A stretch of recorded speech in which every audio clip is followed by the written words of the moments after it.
Hey guys. Tonight we're slipping back into a world where dynasties aren't born from elegant ballrooms, silk tapestries, or the gentle clink of goblets. No. Tonight's story begins in the political equivalent of spilled soup on a white carpet. You're standing there, in the middle of medieval England's chilly dawn, feeling the wind tug at your cloak like a needy cat. And you already sense that the people we'll encounter had family trees knottier than a set of earbuds left in your pocket for 5 minutes. The foundations of the Tudor line weren't polished or pristine, they were patched together with ambition, accidents, and a few choices so questionable that if you tried them today, you'd probably end up on a reality show, not a throne. As you breathe in the damp air, you can almost taste the uncertainty of a kingdom on the edge. One wrong step and, honestly, you probably wouldn't survive. Medieval politics was basically a permanent game of "don't get murdered," which is a terrible lifestyle brand. So, before you get comfortable, take a moment to like the video and subscribe. But only if you genuinely enjoy what I do here. And if you want, comment where you're watching from and what time it is there. I love knowing how our little sleepy history circle spans the world. Now, dim the lights, maybe turn on a fan for that soft background hum, and let's ease into tonight's journey together. You're standing just outside the boundary of aristocratic respectability, a strange, liminal patch of history where children classified as born on the wrong side of the blanket carried the potential to shape the fate of kingdoms. You feel the cold grass brush against your boots as you step into the story of the Beauforts, a family perched precariously between legitimacy and scandal. Their rise begins with John of Gaunt, one of the most powerful men in England, who decided that having a complicated love life was practically a civic duty. His relationship with Catherine Swynford produced children who, despite being later legitimized, carried a stain in the eyes of many nobles who believed the throne should never descend through such a branch. You can almost hear the whispers, echoing like distant drafts through old castle corridors, questioning whether these Beaufort offspring would ever be truly acceptable. As you listen, a small smile tugs at your lips because you realize nobles back then adored rules, except when the rules got in their way. The idea of legitimized but barred from the succession was like giving someone a fancy sports car but not handing over the keys. You sense how unfair it must have felt, how tantalizingly close power rested, yet how unreachable it seemed. And still, the Beauforts pushed forward. You feel them walking beside you. Margaret Beaufort's ancestors, carrying the invisible luggage of questionable birth status while still threading themselves deeper into England's political fabric. You move through time like drifting fog, watching John of Gaunt's formal marriage to Catherine Swynford finally elevate the Beaufort children. Their new recognition brings a flicker of warmth to your surroundings, a light of hope, but it's a precarious glow. Like a candle in a drafty hallway. Yes, they're legitimate now, but Henry IV, Gaunt's son from a previous marriage, clearly didn't want future lawyers, or historians with too much coffee, to argue that the Beauforts had a shot at the throne. So he added a little note excluding them from royal succession. You can imagine him muttering, just in case, with the same energy someone uses to unplug everything in their house before leaving for vacation. The funny thing is, history loves loopholes more than medieval nobles loved embroidery. And boy, Did they love embroidery? Because even though Henry IV tried to seal off the Beaufort line, the future seemed determined to keep poking holes in that plan. You feel a quiet thrill run through you as you realize that the Tudor dynasty's origins are wrapped in all these contested interpretations. Even today, historians still debate whether Henry IV's exclusion technically applied to the Beaufort descendants forever, or whether later circumstances could override it. You can almost hear them arguing, softly, academically, as if they were sitting somewhere behind you in this hushed night, sipping lukewarm tea. You continue walking down a narrow dirt path, the moonlight shimmering faintly on the uneven ground, and you sense the social tension of the era. Children born outside of marriage weren't anomalies, but their chances of survival, both physically and politically, were often laughably small. A noble bastard could be useful, charming, even influential, but rare was the world that allowed one to become the seed of a future royal house. And yet, here you are, in the presence of such an improbable lineage, feeling the weight of every secret meeting, every whispered rumor, every scandal-tinged decision that pushed the Beauforts closer to national significance. There's something comforting and oddly relatable about their messy origins. You might chuckle imagining a medieval noble trying to explain this family tree to a modern genealogy app. It would probably crash. But those knots, those complicated overlaps of affection, duty, and ambition, created a line strong enough to survive war, exile, betrayal, and sheer bad luck. And honestly, that might be the most astonishing part of all. As you lean against the rough bark of an old oak tree, its branches stretching above you like the arms of time itself, you sense the moment when the Beauforts stop being merely a footnote to Gaunt's personal life and start becoming political players in their own right. Their marriages intertwine them with powerful houses. Their growing landholdings strengthen their influence. Every step they take echoes with the future weight of a dynasty that hasn't yet realized its destiny. You can almost see Margaret Beaufort's shadow forming across the centuries. Though she hasn't been born yet, the faint outline of a woman whose determination will steer the entire line toward the crown. But for now, you're still at the root of it all, tracing the rise of a family whose legitimacy feels like a flickering candle, uncertain, fragile, but impossible to extinguish. Their story is messy, imperfect, human, and as the night deepens around you, you feel yourself pulled into that messy humanity, recognizing that greatness often grows from the most unexpected soil.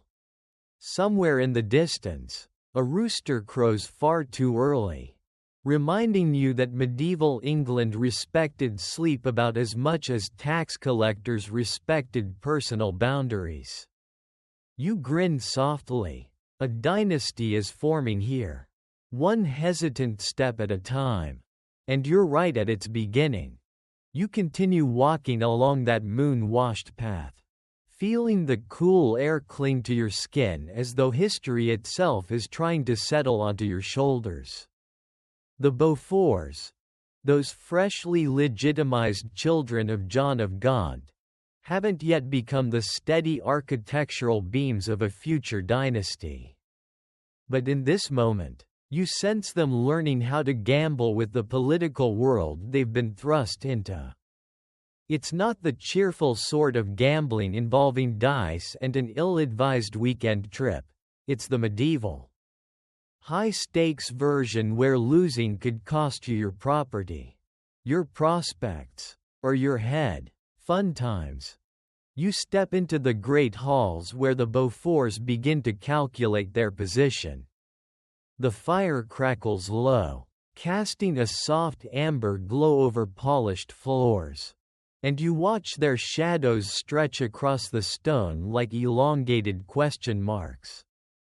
They've been legitimized, yes, but in the medieval social hierarchy, legitimacy isn't a warm blanket you can wrap around yourself. It's more like a drafty cloak with holes no one bothered to mend. Every noble eye in the room weighs them, measures them, wonders if these once illicit children can be trusted not to tilt the fragile balance of power. Margaret Beaufort's ancestors, particularly John Beaufort, stand at the heart of this uneasy dance. You sense his mixture of pride and anxiety as he navigates courtly politics. He has the charm of a man who wants to be taken seriously but knows half the room is quietly judging his family origin like it's an embarrassing tattoo. Still, he presses forward, earning military experience and royal favor.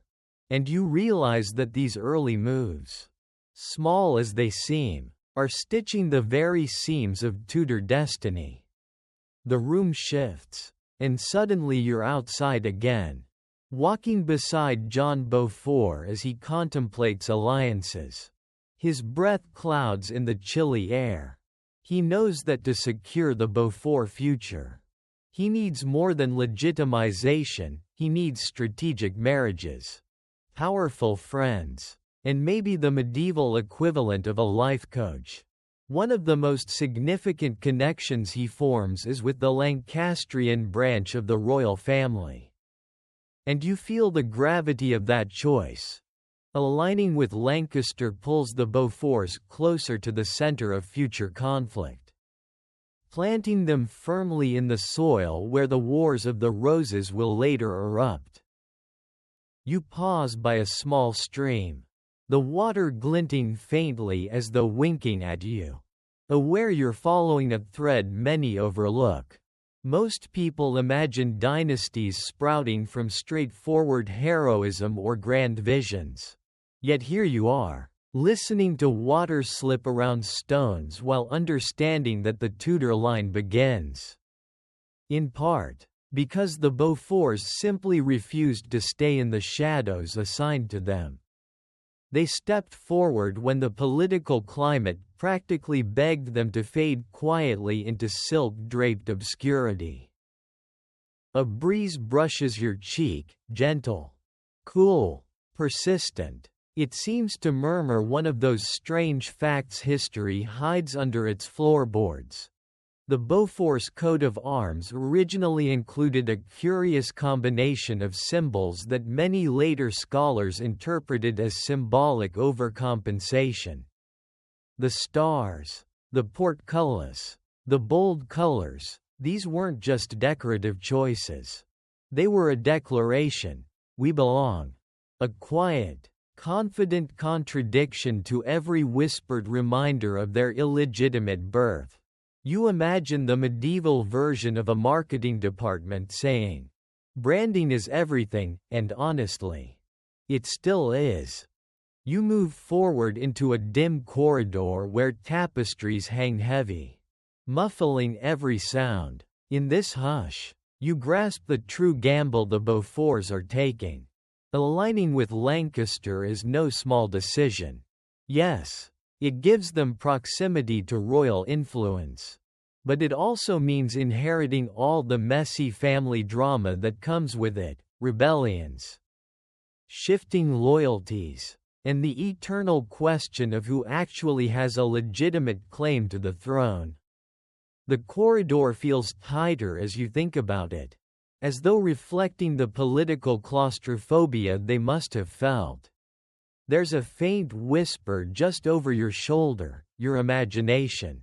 Maybe. Or a reenactment by your brain's historical drama division.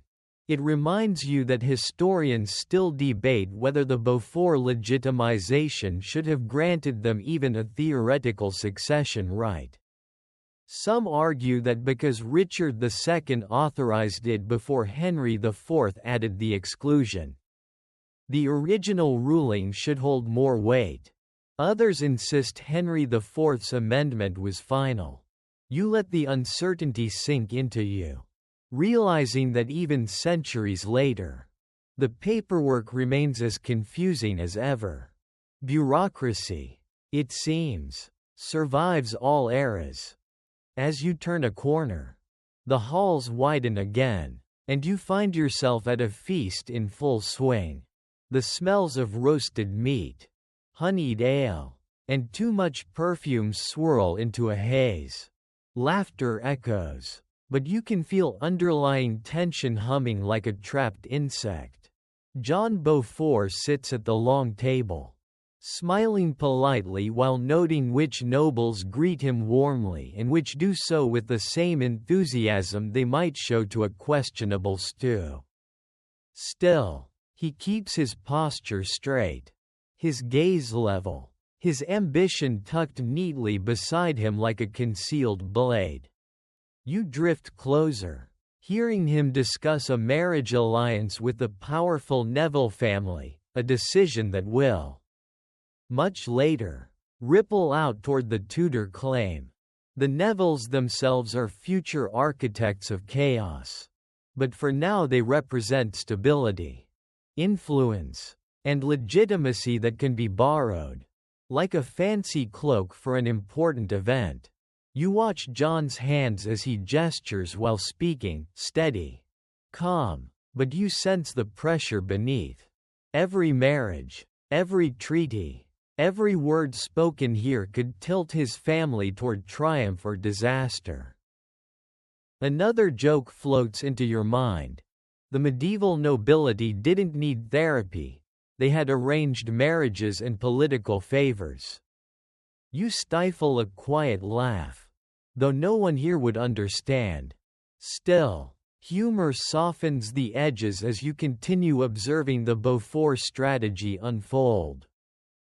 The feast fades. The air cools again. You walk with John Beaufort into a candlelit chapel, where flickering light paints his face with alternating confidence and doubt.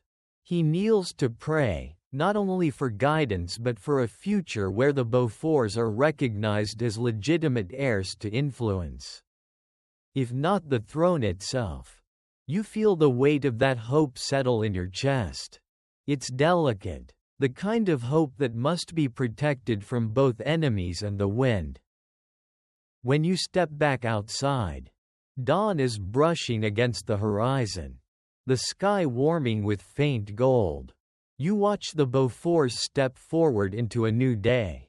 Strengthened by alliances and sharpened by ambition, they've learned how to navigate the narrow path between acceptance and exclusion. They've taken their gamble, and although the risks tower over them like castle walls, they move with purpose. A soft chuckle escapes you as you realize something. If destiny had a sense of humor, and it very much acts like it does, it chose to build a future dynasty on the unlikeliest branch of the family tree. A branch people once dismissed. A branch no one expected to flourish.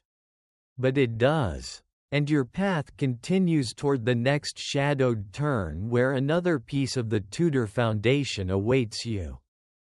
You step deeper into the quiet corridors of time, the air shifting subtly as though you've crossed an invisible boundary between political maneuvering and something far more delicate.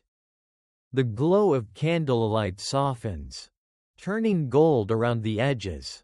And you find yourself in the presence of a man who never expected to matter in the grand machinery of kingdoms. You hear footsteps, a humble sort of rhythm, steady but not ceremonial, and Owen Tudor enters your view. His cloak sways gently, hinting at a life that was once ordinary, almost anonymous. You sense immediately that he is not here to conquer, demand, or posture. He is here because fate, with its strange sense of humor, pushed him into the orbit of a widowed queen. Catherine of Valois moves like a quiet bloom in winter.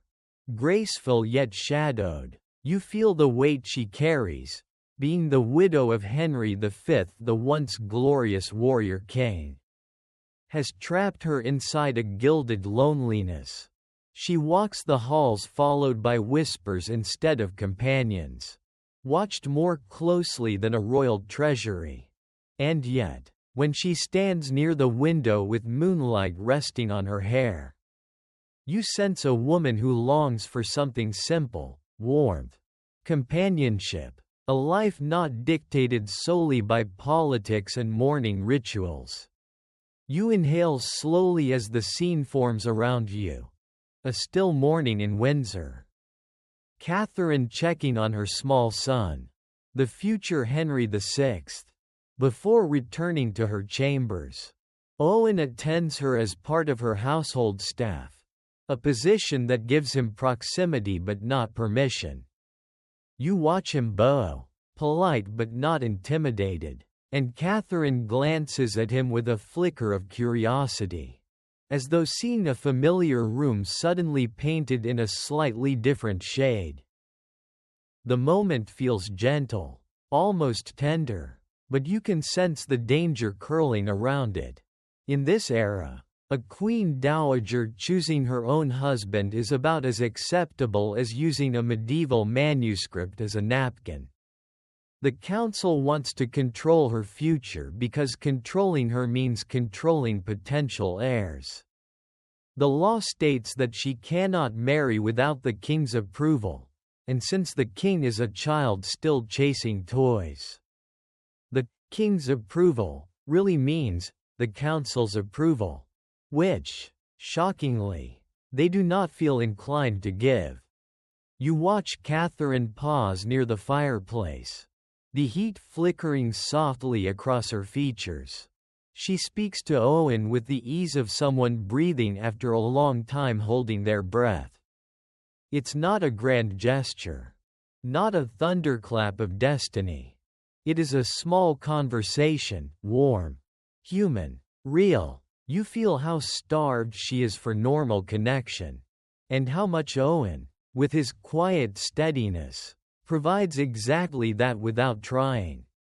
A smile touches your lips because you realize this is how dynasties are sometimes built, not with trumpets and triumphs, but with a tired queen finding comfort in the kindness of an unexpectedly loyal man.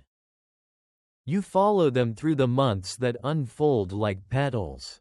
Their bond deepens in the quiet spaces, a shared look during evening prayers, a brief conversation in the gardens, a laugh that escapes at the wrong time and surprises them both.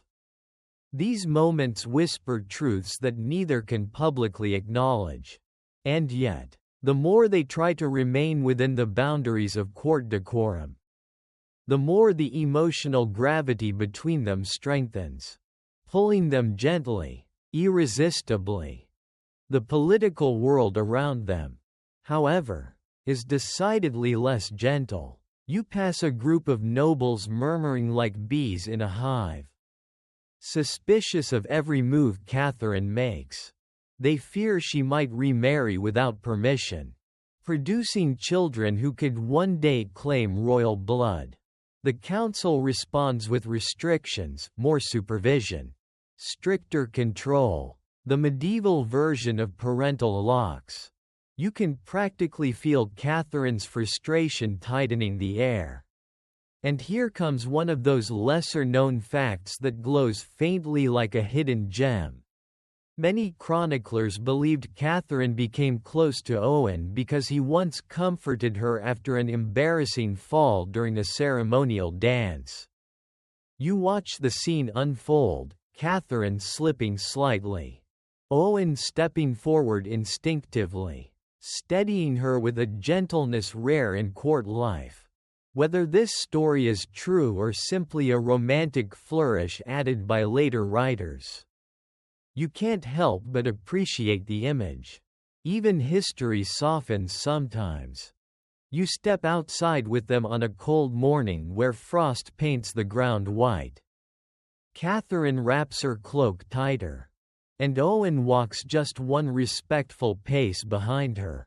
But when she stops, he stops. When she looks back, he meets her gaze not as a queen, but as a woman longing to be seen. And there it is. The moment you felt coming. Quiet. Natural. Inevitable. Their love is not explosive. It's the slow warmth of hands held near a hearth. Of course, this is England. Someone always notices. The rumors swirl first as tiny flickers, then as busy sparks trying to ignite scandal. Some nobles insist the relationship is improper.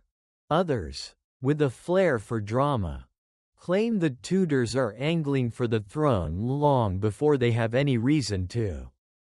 In truth, Owen Tudor isn't scheming, he's simply following his heart, which, historically speaking, is almost always a terrible idea for anyone living near royalty. You hear distant voices murmuring. What will the council do? Will they allow this? Will they forbid it? And as if the walls themselves lean in to listen, you sense the uncertainty tightening. Historians still debate whether Owen and Catherine secretly married early on, legally binding themselves before anyone could intervene, or whether they waited until after Catherine's household began withdrawing from court. The records are muddled, frustratingly so, but the ambiguity only adds to the shimmering mystery surrounding their union. Soon, children arrive, their laughter filling the quiet spaces Catherine once wandered alone. You see young Edmund and Jasper Tudor, small, bright-eyed, wrapped in blankets that smell of lavender. They are not royal heirs. Not yet political pieces. Just children born of an improbable bond. Their giggles soften the hard lines of palace architecture, turning cold stone into something almost warm. But the world outside does not soften. The council grows uneasy. Catherine's health begins to falter. You walk with her through hallways heavy with silence, sensing how her life, once defined by statecraft, now narrows into fragile breaths and whispered good nights to her children. Owen stays with her, unwavering, devoted in ways no legislation can restrain. When she dies, the air around you grows still, as if even history forgets to exhale. Owen's grief is quiet but immense, a tide that pulls him inward. And as he holds his sons, you sense the fragile thread of destiny tightening again. These boys, born from a love no one planned for, will one day shape the fate of a kingdom still sleeping in its own uncertainty. You step into the dim corridor once more, leaving behind their soft laughter echoing faintly in the dark. The Tudor line has found its first heartbeat. You follow the echo of soft footsteps into a world tilting uneasily between the remains of one queen's private love and the storm clouds gathering over her son's fragile kingdom. The air feels thinner here, as though uncertainty has stolen some of the oxygen, leaving you to breathe carefully as you approach a young figure whose future hangs by threads more delicate than the embroidery on his sleeves. Henry Tudor, still small, still unassuming, still unaware of the weight history will stack on his shoulders, moves through this landscape like a child balancing on the edge of a blade. You walk beside him, hearing the shuffle of his boots on the uneven floor of Pembroke Castle. He's not yet the man who will one day claim a crown at Bosworth. He's simply a boy being nudged along by forces too large, too sharp, too indifferent to childhood. His mother, Margaret Beaufort, is barely more than a child herself.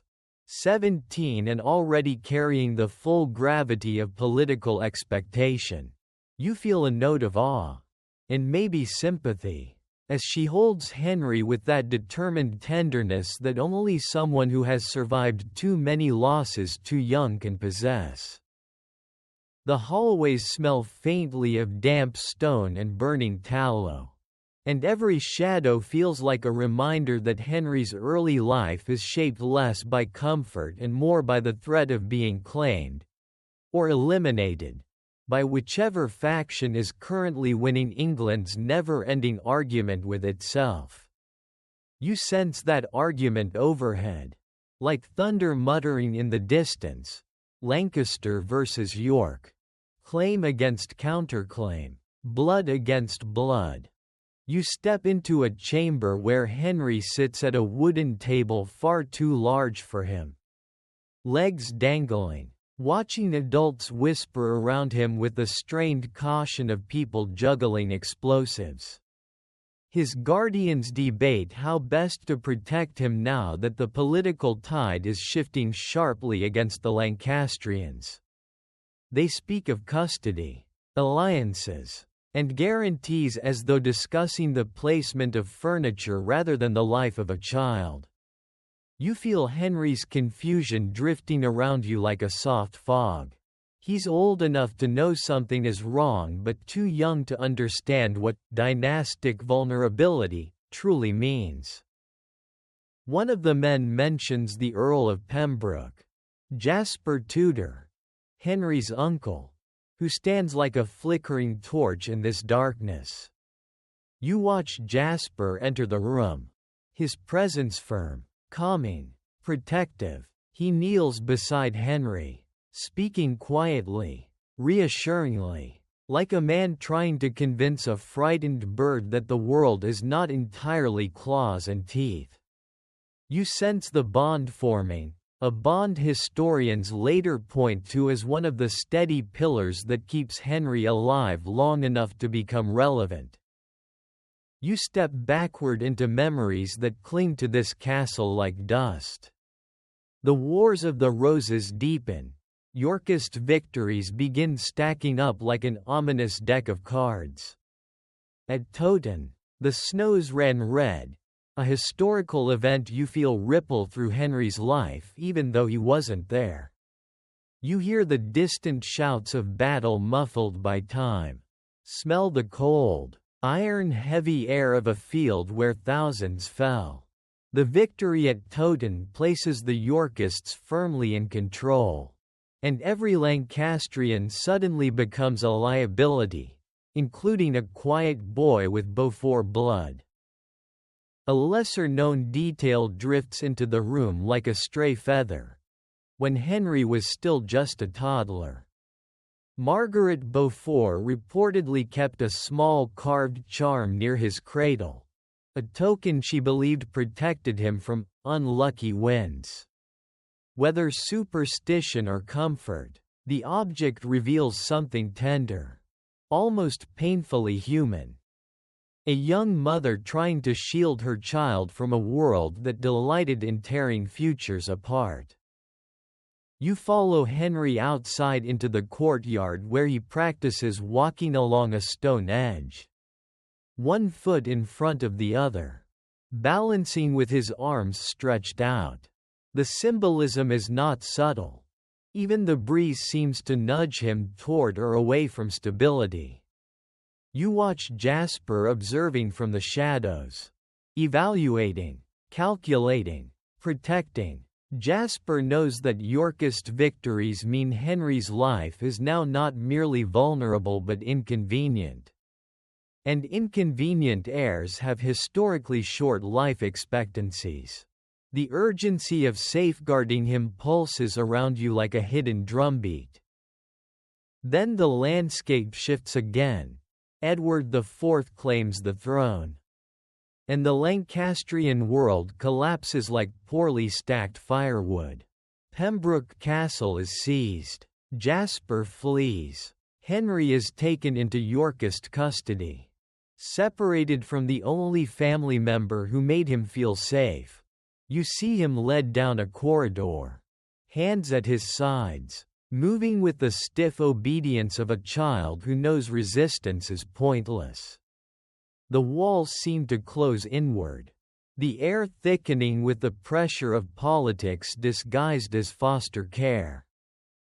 The man now in charge of Henry's custody, William Herbert, treats him decently, perhaps even kindly, but the arrangement is still a cage with velvet lining.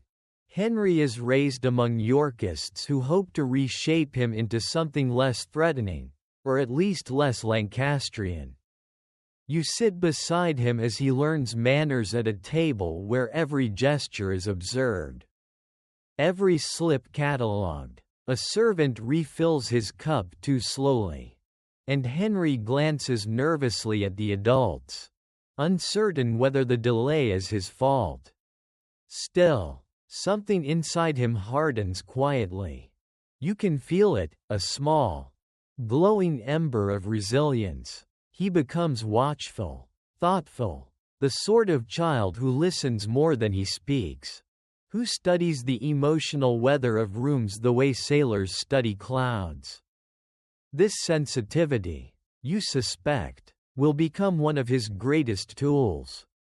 Historians still debate whether Herbert genuinely intended to marry Henry into his family, effectively neutralizing his claim, or whether he simply believed proximity would tame the boy's eventual ambitions. The records contradict one another enough to make your temples throb. But standing here, watching Henry quietly observe his captors, you sense that any such plans underestimated the Tudors' stubbornness in matters of survival. Time slips like water between your fingers. Herbert dies. Edward IV falters, then flees, then returns triumphantly. The political map rearranges itself for the 100th time.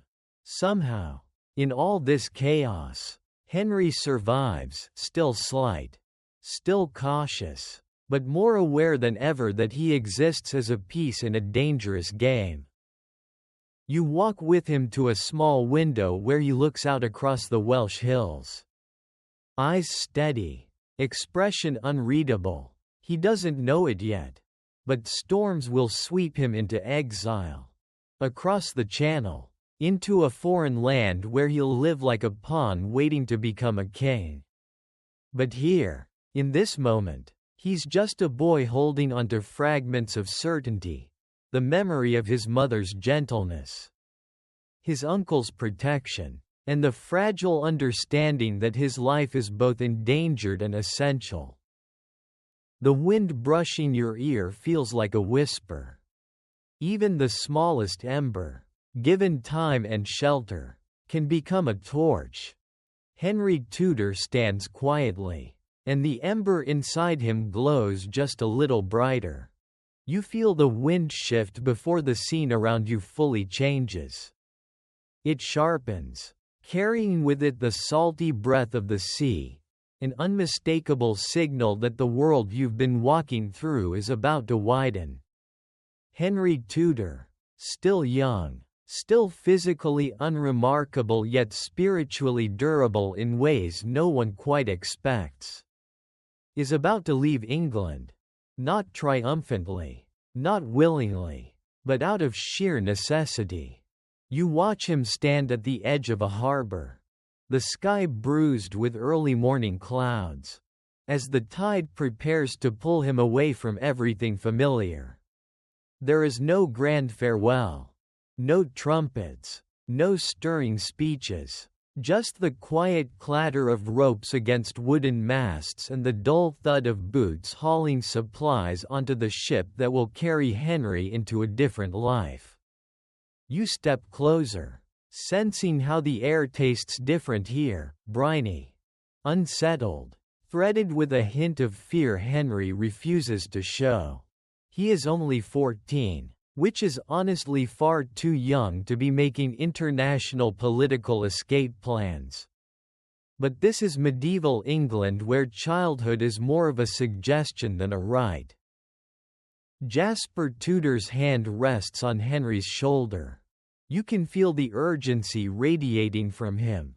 Jasper knows what Henry does not yet fully grasp. The Yorkists are tightening their hold. And exile is the only version of safety left. The Lancastrians who haven't been executed, imprisoned, or erased from polite conversation are scattering like startled birds.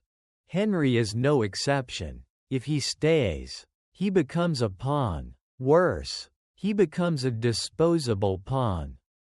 As the ship creaks beneath your feet, you watch Henry board with a mixture of dread and determination tightening his features. The vessel shifts slightly, and you can sense him wondering whether the sea is more terrifying than the politics he's fleeing. It's a close call. When the ship pulls away from the dock, the coastline recedes slowly, as though England itself is reluctant to release him. You stand beside him on the deck, cloak whipping in the wind, and feel the moment a new chapter clamps shut behind him. The waves churn beneath the hull, not violently, just persistently, like a reminder that nothing in Henry's life will ever be steady again. Brittany rises in the distance days later, wrapped in its own misty aura, and Henry steps ashore into a world that is both refuge and calculated risk. Duke Francis II, ruler of Brittany, greets Henry not with warmth exactly, but with diplomatic curiosity. To Francis, Henry is a valuable chip, an exiled Lancastrian with a theoretical claim to the English throne. And theoretical claims, in this period, are excellent bargaining tools. You wander the halls of the Breton court with Henry, noticing how foreign yet strangely welcoming it feels. The air is lighter, the voices tinted with unfamiliar accents, the pace slower than the frantic power struggles back home. But underneath the calm, you sense political currents swirling like unseen fish beneath a still pond. Inside the corridors, you spot a lesser-known detail tucked neatly into daily life. The Breton court often served a thick, almond-flavored broth believed to strengthen anxious constitutions. Whether it helped Henry's nerves or simply confused his taste buds is unclear. But you watch him take a cautious sip before deciding, well, it's edible, and sometimes that's enough. Henry's daily routine begins to form.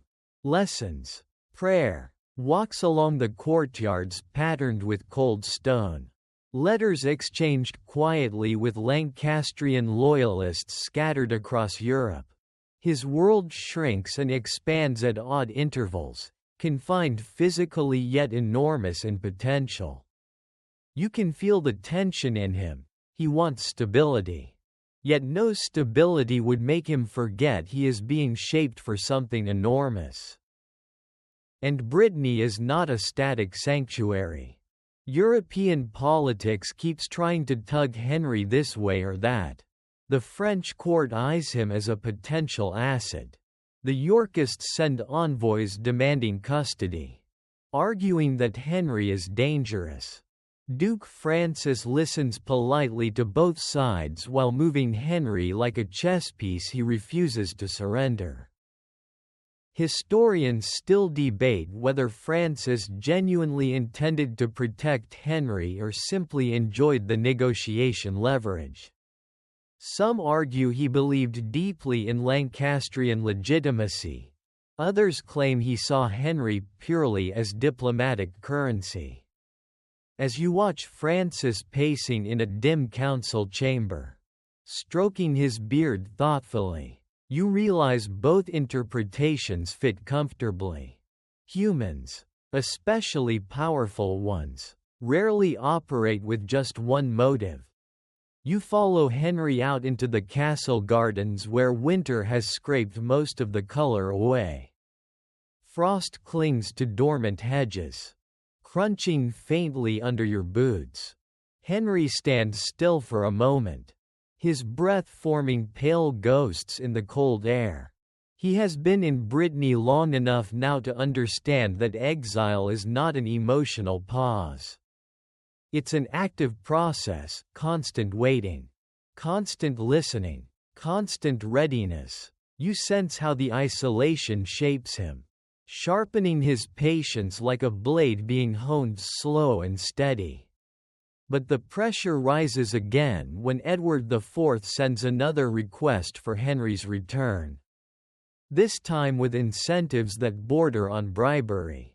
Francis stalls, hesitates, and for a heart-clenching moment, it seems possible the Duke might fold. Henry is quietly moved from one residence to another for safekeeping, which is diplomatic language for, "We're not entirely sure what to do with you, so please stay portable." One night, while the Breton court dines in a long hall lit by torchlight, a messenger arrives with news. Richard Neville, the infamous Earl of Warwick, the kingmaker himself, has broken with Edward IV and seeks to restore the Lancastrians. The political landscape twists like a sudden gust of wind, and you watch Henry's expression flicker with something dangerously close to hope. But hope in exile is slippery. Warwick's rebellion rises and falls before Henry can even pack a bag. Still, the failed restoration plants a thought in the minds of many. Henry Tudor is no longer merely a displaced noble youth. He is a potential rallying point. On a quieter day, you walk with Henry beside the Breton coastline. The wind batters the rocks and tosses salty spray against your cheeks. Henry gazes across the water toward England, though he cannot see it. His voice, soft, uncertain, edged with resolve, barely carries above the waves. He wonders aloud whether he will ever return. And if he does, under what circumstances. It is not a question of ambition. It is a question of survival. In this moment, wrapped in wind and distance, you sense the gradual hardening of his will. Exile is no longer merely a place he lives. It becomes the crucible that shapes the man England will one day confront. The tide rolls in, steady and relentless, as though mirroring the inevitability forming inside him. Henry Tudor watches the horizon, and something inside him begins to sharpen, not loudly, not dramatically, but quietly, like a blade finding its edge. You feel the Breton wind soften as the world around you shifts again, pulling you deeper into the quiet corridors where plans form before anyone dares to speak them aloud. Henry Tudor is older now, still cautious, still reserved, but no longer the uncertain boy staring across the channel with trembling hope. You sense it immediately. Exile has begun transforming him into a man who understands that survival requires not just patience but an ability to read shadows as fluently as other men read letters. You walk with him through a narrow passageway inside the Château de Souchenio. Stone cool beneath your hands as torches flicker weakly against the damp. Henry moves with deliberate control. Steps soft but firm, like someone who expects the wall itself might be listening. And honestly, that's not paranoia, it's simply good sense in a world where ambassadors, servants, and even friendly dukes occasionally leak information like medieval colanders. The political atmosphere has thickened. Word travels fast, even to remote Breton halls, that discontent festers in England. Edward IV has regained the throne after the kingmaker's failed rebellion. But peace clings only by its fingertips. Yorkist factions whisper against one another. Lancastrian loyalists cling to their cause like barnacles to a ship hull. And in this rising static, Henry Tudor's name begins circulating again, carefully, cautiously, often followed by the phrase, "Well, theoretically." You pause outside a small chamber where Henry meets Jasper Tudor, who has managed to rejoin him after months of dangerous maneuvering. Jasper's presence changes the air, steadier, warmer, deeply loyal. You feel Henry's shoulders lower slightly, his guarded composure softening in the presence of the one man who never treats him like political currency. Jasper spreads a map on the table. You lean in beside Henry, noticing the faint charcoal lines marking England's coast and the sharper ones tracing potential landing points. Jasper speaks of rising dissatisfaction with Edward IV's policies, of nobles who feel slighted, of families weary of Yorkist instability. His voice is low, each word dipped in careful intention.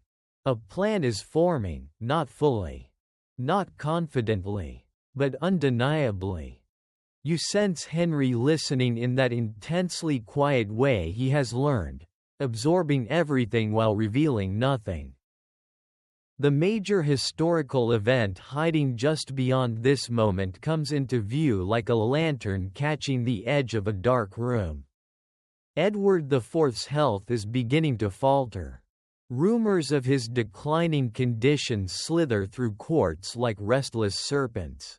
The possibility of yet another succession crisis stirs the hearts of dissatisfied nobles.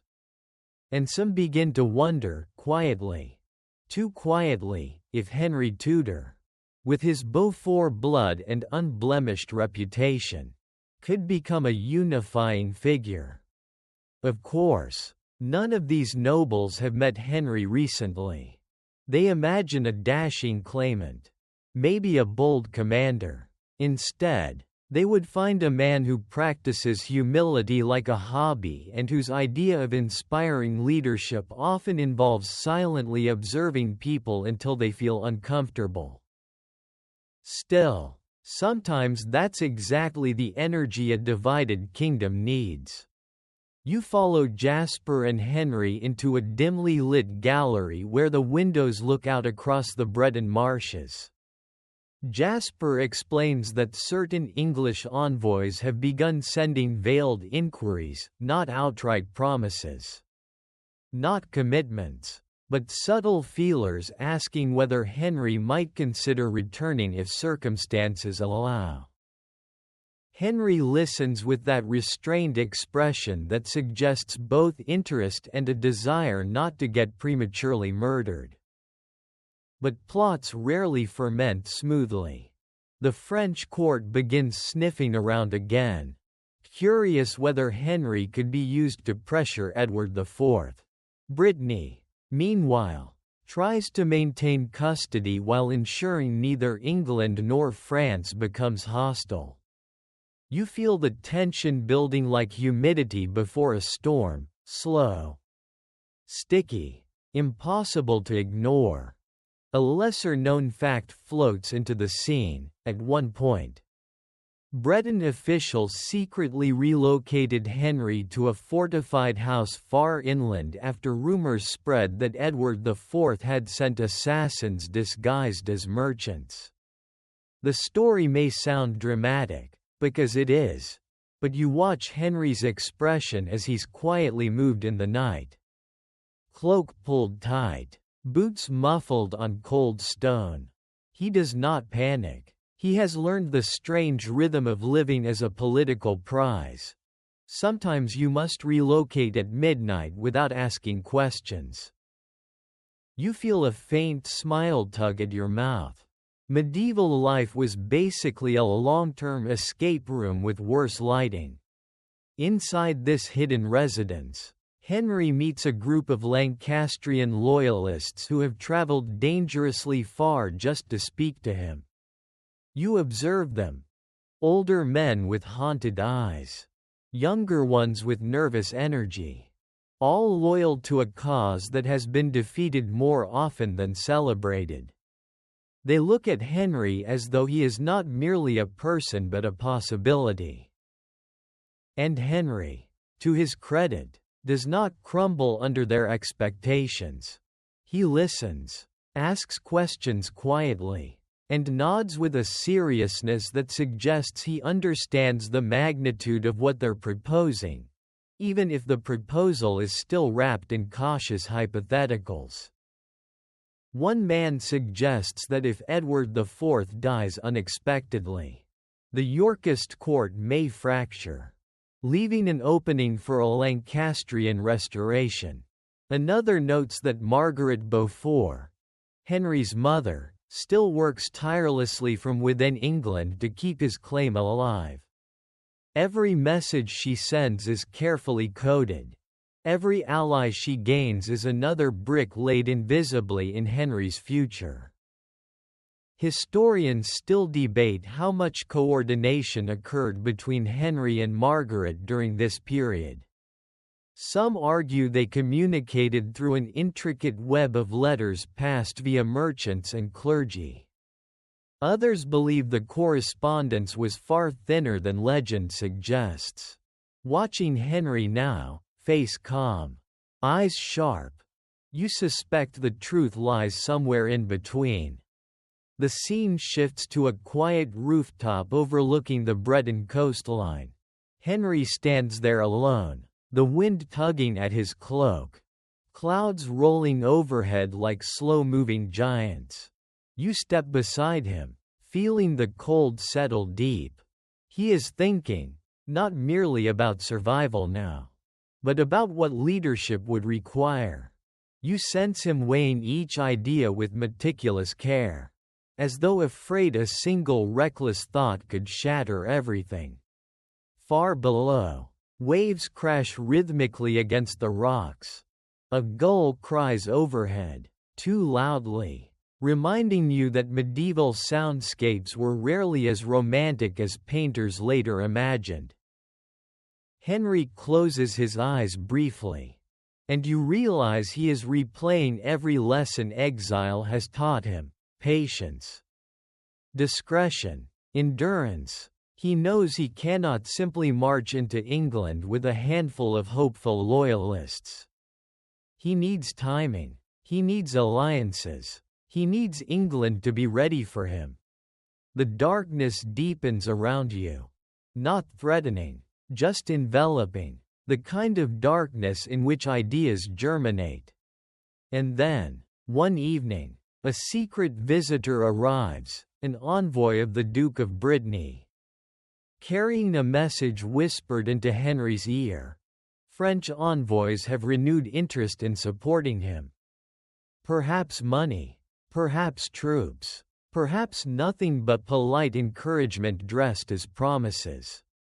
Henry does not rush. He does not celebrate. He simply breathes in the information like a man storing oxygen for a long dive. You can feel it. Plots are coalescing. Not yet solid, not yet ready, but forming like frost patterns slowly spreading across glass. As you watch Henry walk back down the corridor, torchlight brushing the edges of his face, you sense the change fully now. The unsure boy is gone. The man who remains still speaks softly, still moves carefully, but the steel beneath that quiet exterior is unmistakable. In the shadows of Brittany, a claimant is beginning to take shape. The halls of Brittany fade, and the world around you tightens like a drawn bowstring. The air thickens, humming with a tension you can almost taste, metallic, expectant, the kind of atmosphere that precedes irreversible decisions. You find yourself walking beside Henry Tudor once again. But now everything about him feels sharper. His posture straighter, his mouth firmer, his silence heavier. He is no longer simply the exiled prince people whisper about. He is a man preparing to gamble everything on a single roll of fate. The corridor opens into a war room where Jasper Tudor studies a wide map pinned down by stones, tankards, and the sheer willpower of men who have run out of time.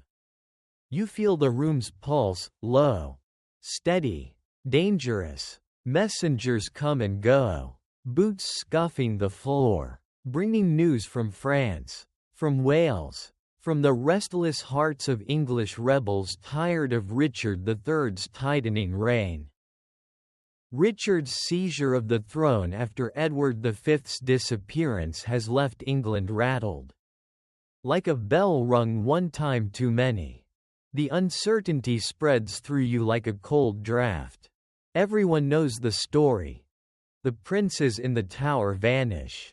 And Richard steps into the role of king with a smoothness that feels practiced, too practiced.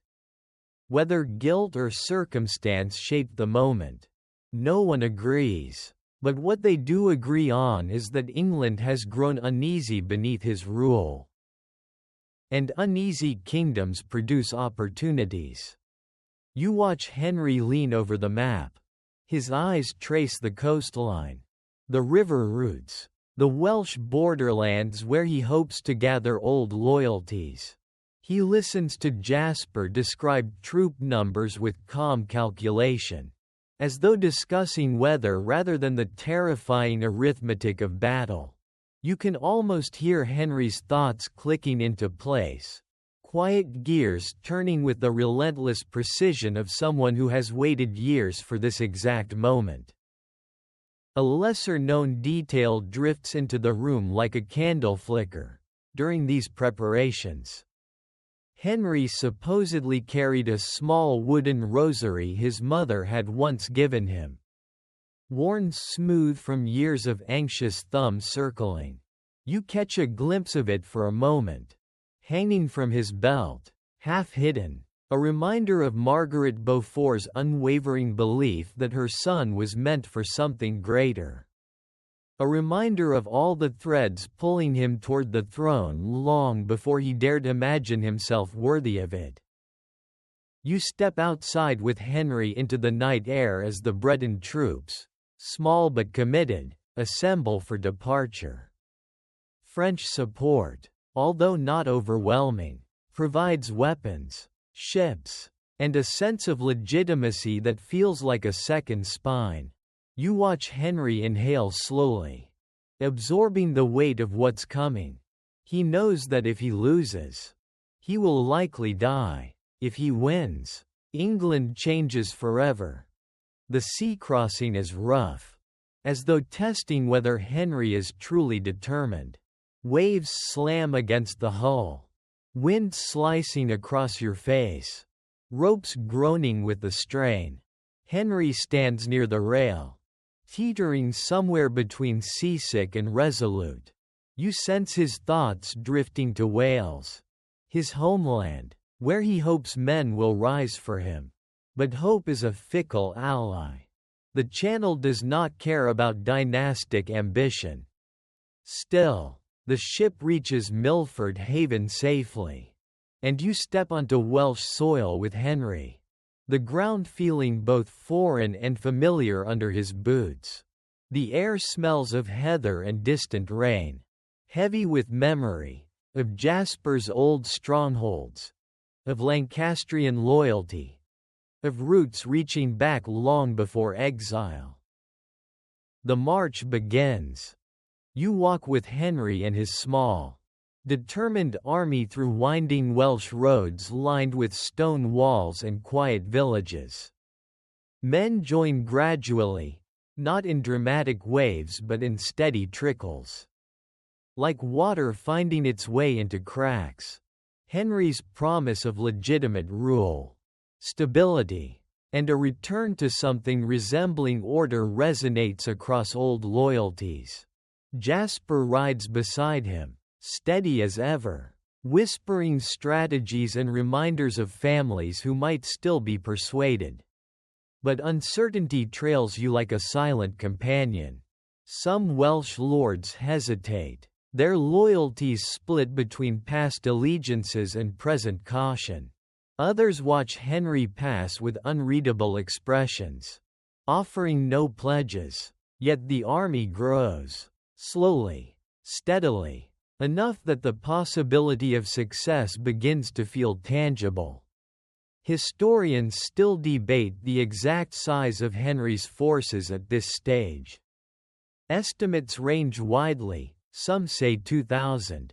Others claim closer to 5, but standing here, observing the mismatched armor and the earnest expressions of men who have decided they'd rather risk battle than endure Richard III's tightening grip, numbers blur into something more vital: conviction. You move with the army as it pushes into England proper, wary of spies and shifting loyalties. Scouts bring word that Richard III is mobilizing a significantly larger force. The terrain shifts beneath your feet: rolling hills, open fields, groves where danger could hide. Henry's nerves flicker beneath his calm exterior. But his resolve does not waver. He has not come this far to retreat. Then the morning of Bosworth arrives. The fog hangs low across the fields, cool and damp, muting colors until everything becomes a wash of gray and gold. You stand beside Henry as he surveys the landscape. The marshy ground in front of him glistens faintly, concealing treacherous patches that will later shape the course of battle. Across the field, Richard's banner rises with cold authority, white boar gleaming like a challenge carved into the air. The tension feels almost geological, pressing down with the weight of centuries. Henry rides forward to address his troops, speaking softly but firmly. You can hear every word as though he's speaking directly into your ear. He promises justice, stability, a rightful restoration of order. And though his voice lacks the thunder of a seasoned commander, it carries something more useful: sincerity.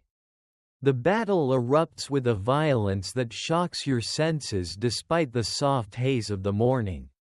Metal clashes, horses scream. The ground trembles beneath the weight of armored men charging through mud. You feel Henry's heartbeat quicken as he maneuvers carefully, protected but vulnerable, relying on strategy rather than brute force. Richard III pushes hard, determined to crush Henry personally. In a moment that history will replay endlessly, Richard charges directly toward Henry's position, shouting, "Treachery! Treachery!" as parts of his army hesitate. And then, the turning point. Lord Stanley, who has been hovering, undecided, maddeningly opaque, finally commits his forces. You watch the Stanleys surge across the field, crashing into Richard's flank. The momentum shifts instantly. Fate seems to tilt, almost audibly, as Richard's men falter. Richard, refusing to flee, fights until he is surrounded. You see flashes of silver, the swing of a blade, the collapse of a king who once seemed immovable. It is brutal, swift, inevitable. When Richard falls, the field exhales. A strange quiet settles, broken only by hoarse breathing and the distant caw of a crow. Henry dismounts, the weight of victory settling into his bones. The crown, found later among the crushed thorns and mud, is placed onto his head by Lord Stanley. You stand beside him as the chant rises. Henry, King Henry. The wind shifts, carrying the faint scent of blood and damp earth. The dawn brightens slowly over Bosworth Field, illuminating a new ruler standing amid the aftermath of destiny reshaping itself. And you feel it, unmistakably. The Tudor dynasty has begun, not with grandeur, but with resilience, patience, and a single, decisive moment when the world finally leaned in Henry's direction. You feel the battlefield haze melt away, replaced by the dense, echoing stillness of a kingdom holding its breath. The mud of Bosworth dries beneath your boots. And as you follow Henry Tudor away from the site of Richard III's last charge, the world around him begins to reshape, not suddenly, not majestically, but with the slow, deliberate movements of a craftsman fitting together the pieces of a crown that never truly fit anyone perfectly. Henry walks into London not as a triumphant conqueror but as a man still scanning every shadow, half expecting someone to tap him on the shoulder and say, "Sorry, wrong claimant. Paperwork got mixed up." You sense the nerves beneath his measured posture. England has known too many kings in too few years. Crowning Henry is less a celebration and more a collective sigh of, "Let's try this again." You walk with him through the city gates, the air thick with the scent of hearth smoke, fish markets, and cautious optimism. Crowds gather, curious, watchful, some genuinely excited, others just relieved Richard III is no longer scowling from the throne like a man perpetually disappointed in everyone's choices. Cheers rise, though not unanimously. Henry notices, but he keeps his expression soft, calm, almost soothing. He is building trust not with theatrics but with the quiet promise of stability. Inside Westminster, preparations for the coronation begin immediately. You feel the solemn hush of the abbey wrap around your senses as Henry steps toward the altar. It doesn't matter that he has not yet married Elizabeth of York. It doesn't matter that some nobles mutter questions about whether a Tudor, with no strictly uncontested hereditary path, should be king at all. Henry uses a clever, symbolic move. He takes the throne by right of conquest, not because he wants to brag about battlefield glory, but because it's legally tidy and significantly reduces the number of, "excuse me, you don't technically qualify," memos.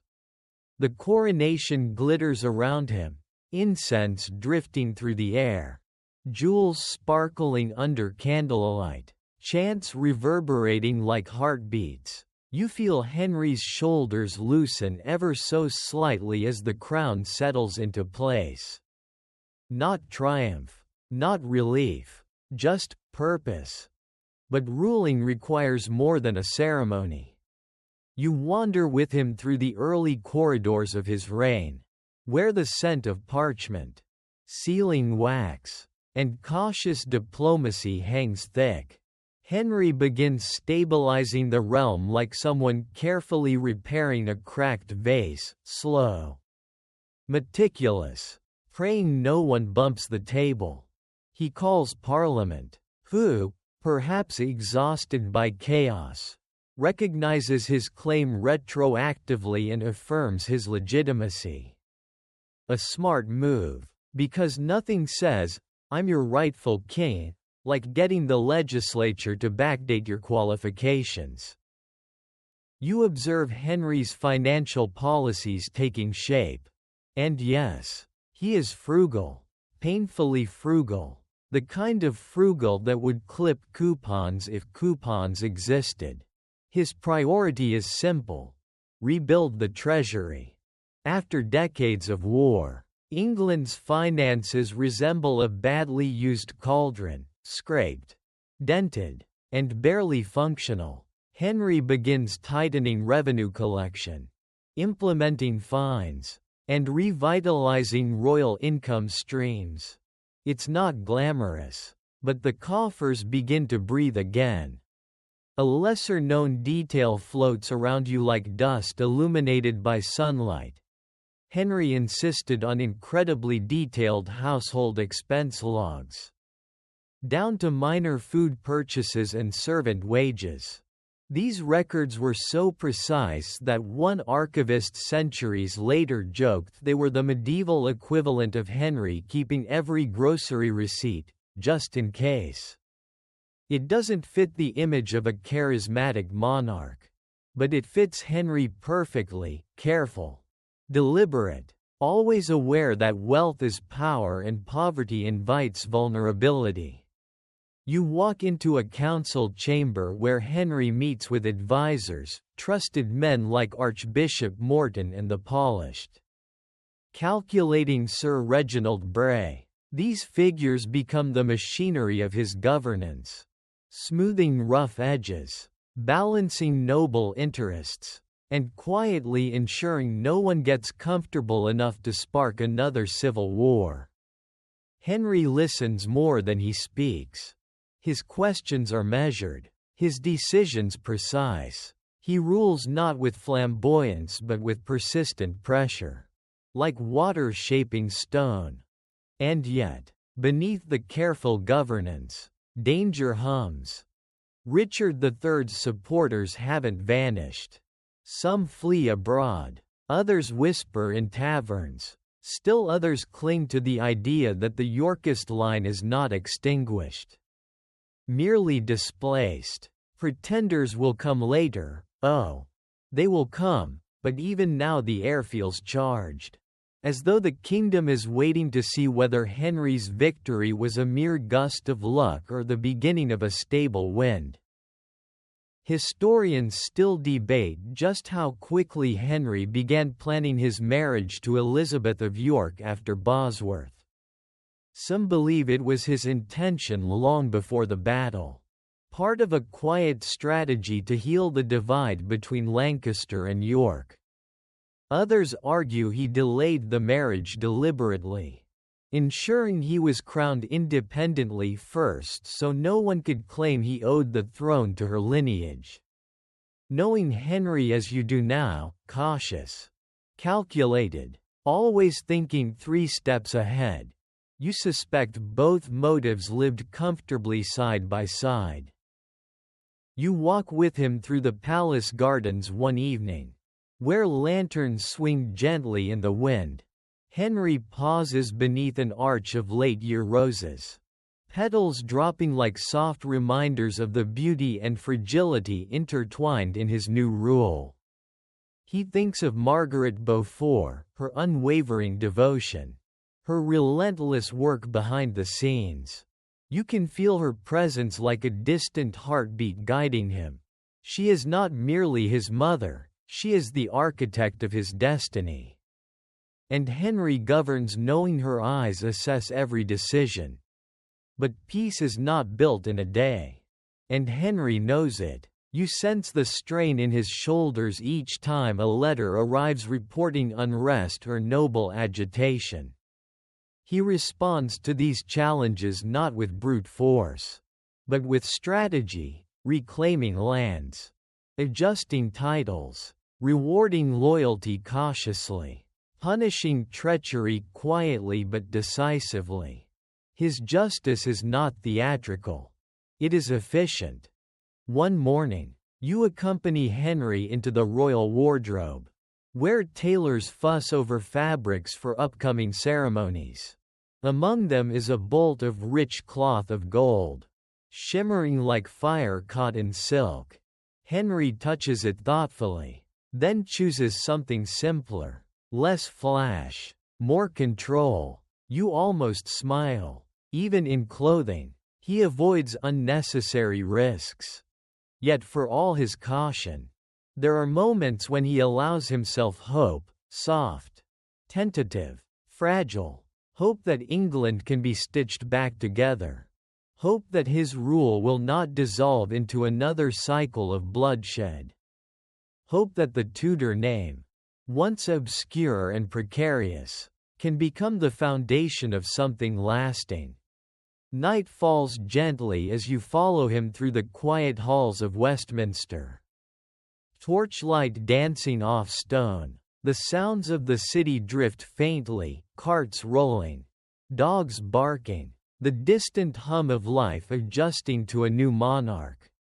And you feel the truth settle over you like a warm cloak. Henry VII is not forging a crown of glory. He is forging a crown of stability. A crown meant to endure. A crown built not from triumph, but from survival. The kind of crown only a patient, exiled, determined man could shape. You feel the soft hush of winter settling over London. The kind of muted cold that wraps itself around rooftops and tucks into alleyways like a persistent but polite guest. The air is crisp, and you sense the kingdom waiting, watching, measuring every step Henry VII takes. Because now, with the crown resting firmly on his head, the next move cannot simply be political, it must be symbolic, emotional, almost mythic. It must heal a nation that has learned to expect disappointment from its rulers. And Henry, cautious as ever, knows precisely which gesture will accomplish it. Elizabeth of York enters your view like a warm light through frosted glass. She moves with quiet grace, carrying the unmistakable beauty of her lineage, not just physical, though the poets certainly adored that part, but the beauty of continuity in a land desperately craving it. She is Edward IV's daughter, cousin of countless nobles, sister to the vanished princes whose absence still haunts England like an open door creaking in the wind. Her presence softens hard lines, smooths tensions, eases frowns. And Henry admires her, not with passion that bursts like fire, but with the gentler admiration of someone who sees in her a remedy for a nation's fractures. You walk beside him as he watches her during a formal gathering. Her gown shimmering with faint threads of gold. Their eyes meet, not theatrically, not dramatically, just steadily. Like two people understanding the enormity of the moment without needing to articulate it. The hall buzzes with anticipation. Though everyone pretends otherwise, nobles speak politely, sipping wine, arranging their faces into masks of detachment. But beneath the niceties, you can feel the kingdom holding its breath. A union between Henry and Elizabeth is not merely a marriage. It is the merging of Lancaster and York, the final stitching of a wound that refused for decades to close. The symbolism is so potent you could probably bottle it and sell it as political perfume. Henry approaches her with measured calm.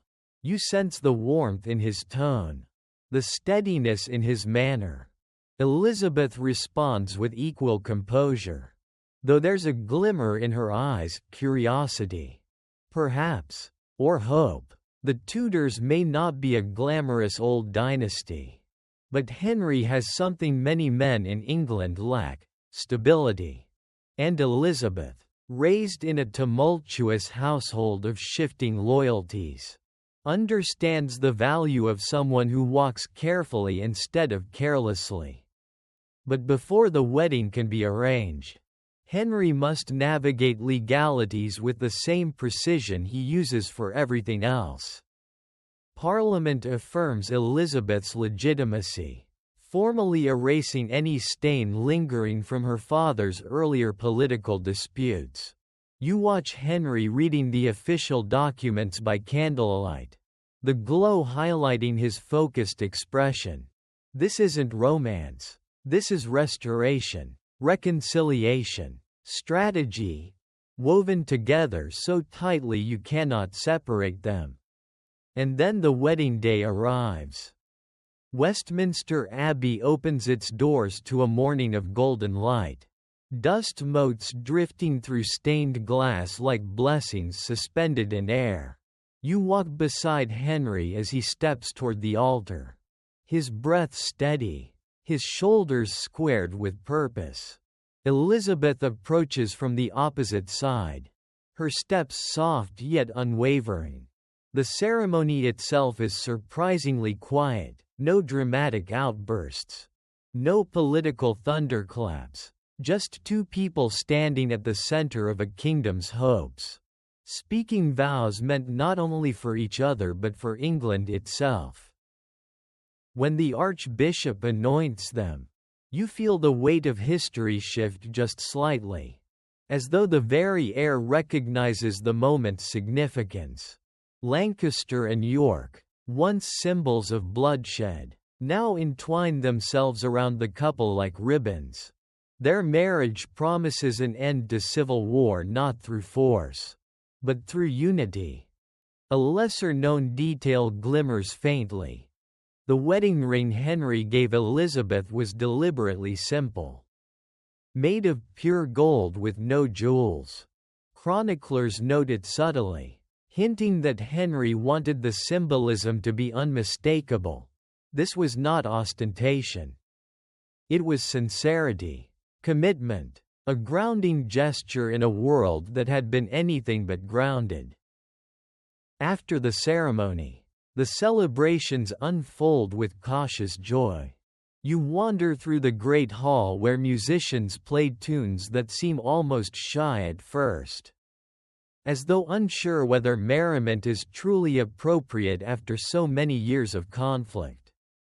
But gradually, the music builds, and laughter fills the corners like sunlight stretching across stone floors. Henry watches from his high seat, observing everything and everyone, always calculating, always learning. Elizabeth sits beside him, offering a gentle smile that seems to soften the edges of his constant vigilance. You sense how her presence steadies him. Perhaps, after years of exile, isolation, and danger, he finally allows himself to experience something resembling safety. The court buzzes with optimism. Nobles whisper possibilities of peace, the potential for a strong succession, the hope that this marriage will finally settle the kingdom's restless spirit. And for once, the whispers sound hopeful, not conspiratorial, not resentful, just hopeful. But Henry, ever the realist, knows harmony is a fragile creature. And England has a long history of startling back to chaos with alarming enthusiasm. You follow the royal couple into their early married months, observing how they learn to navigate both personal and political spheres. Elizabeth adapts to Henry's disciplined routines with grace, while Henry begins trusting her instincts about courtly dynamics. She understands Yorkist nobles far better than he does, and she provides insights that help him avoid unnecessary conflict. Their first child, Prince Arthur, is born the following year, a moment that sweeps through England like a warm breeze after unbearable winter. Bells ring across villages, poets celebrate, nobles breathe easier. A male heir, healthy and legitimate, is proof that this union is not merely symbolic, it is fertile ground for a dynasty. As you stand near Elizabeth's bedside, you sense Henry's relief washing over the room like soft heat. He looks at his son with the tenderness of a man who understands how perilous lineage can be.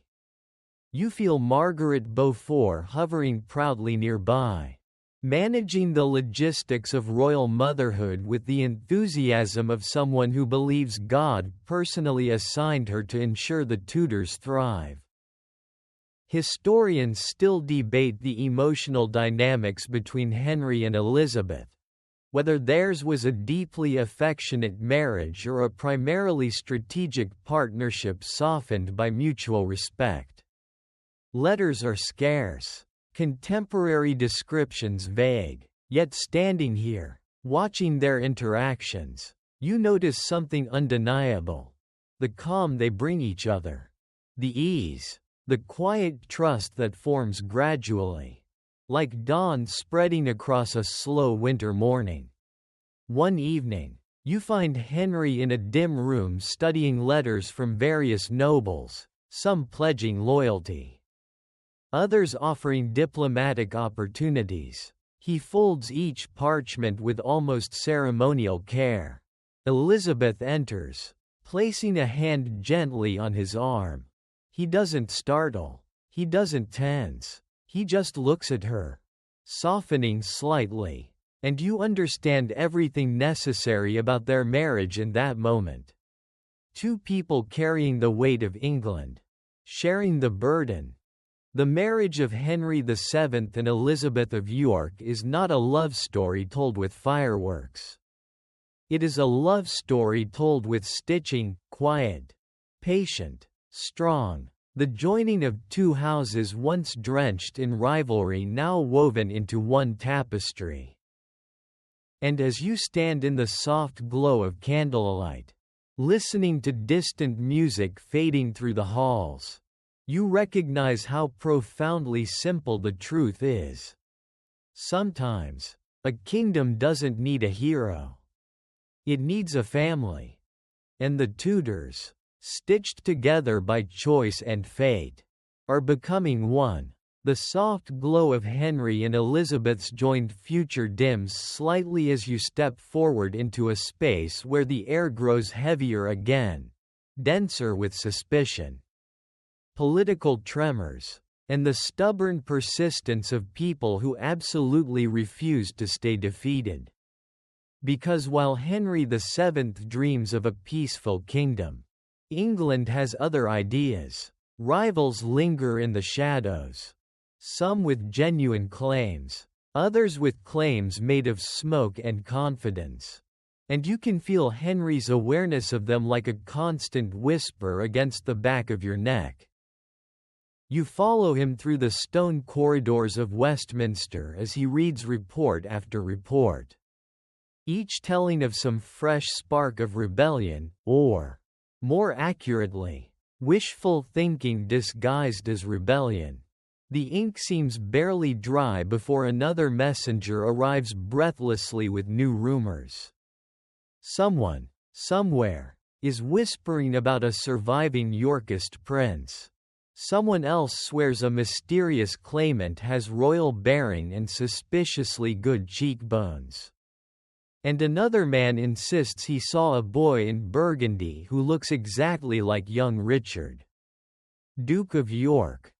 Henry rubs his temples. You're starting to understand why he develops a reputation for being extremely, painfully, cautious. You step into the council chamber just as the major historical event of this section begins pressing itself onto the timeline, the rise of Lambert Simnel. A boy barely 10 years old, plucked from obscurity by ambitious Yorkists eager to carve a path back to power. They claim he is Edward, Earl of Warwick, the real heir of the Yorkist line, conveniently missing and therefore easy to impersonate. You can almost hear Henry sighing as he listens to the reports. The idea is so absurd it would make a modern audience blink twice and say, "Wait, seriously?" But absurdity is dangerous when desperation fuels it. You watch Henry steady himself as he instructs his council to prepare a strategy. Not with outrage but with weary professionalism. He knows the Yorkists won't simply vanish because he hopes they will. They're tenacious, like ivy on an old castle wall. Pull one vine off and 3 more creep up when you aren't looking. What Henry does next is subtle, brilliant, and slightly petty. He takes the actual Earl of Warwick out of the Tower and parades him through London. Very much alive and very much not in Ireland pretending to be a child revolutionary. You sense a smug ripple pass through Henry's composure, an understated, "nice try." everyone. But the rebellion does not dissolve. Ireland, loyal to the Yorkist cause, embraces Simnel enthusiastically. Margaret of Burgundy, sister to Edward IV and Richard III, endorses the boy with a level of enthusiasm usually reserved for expensive hunting dogs or dramatic family feuds. Margaret is, quite frankly, committed to chaos. You feel a shiver of admiration for her conviction even as you sense Henry's frustration growing. A lesser-known fact drifts before you like a loose page.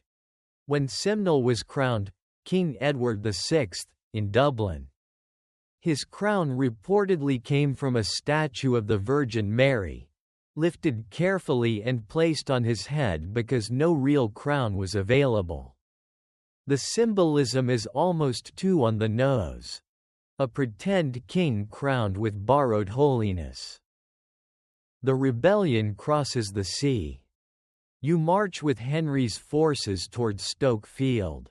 The battle that becomes the last major engagement of the Wars of the Roses, though no one realizes it at the time. The morning is cool and misty. The earth's soft beneath your boots as the armies gather.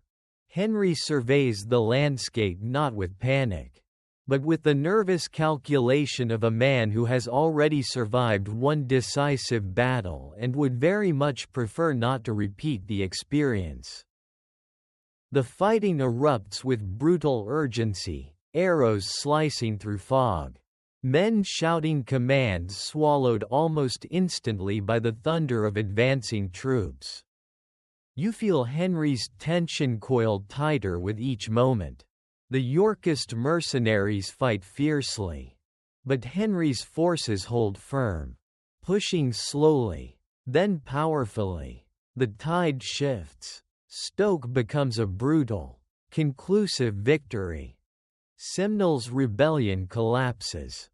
And what Henry does next reveals something unexpectedly soft beneath his strategic exterior. He spares the boy. Instead of execution, Simnel is given work in the royal kitchens. Later, he becomes a royal falconer. You watch Henry observing the child afterward, perhaps recognizing that the boy was not a mastermind. Just a tool. Mercy becomes another thread Henry uses to bind the realm gently where force alone cannot. But rivals, like weeds and poorly timed medieval prophecies, persist. You feel the air grow colder again as whispers of a new pretender rise, Perkin Warbeck. The name sounds made up, like a character from a medieval sitcom. But the danger he represents is real. Warbeck claims to be Richard, Duke of York, one of the missing princes from the Tower. And in a world where the fate of those princes remains a wound that never fully scarred, the claim finds fertile ground. Warbeck is charming, charismatic, annoyingly convincing. You watch him step into courts across Europe with a confidence that borders on theatrical. Margaret of Burgundy, ever the drama enthusiast, embraces him wholeheartedly. Scotland takes him in. France considers him. Even some English nobles hesitate. Is he real? Could he be? Historians still debate whether Warbeck truly believed his own story or whether he was a deliberate impostor playing the greatest role of his life.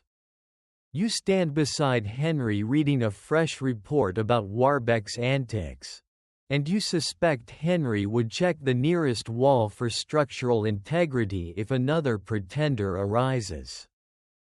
Years pass. Warbeck attempts landings.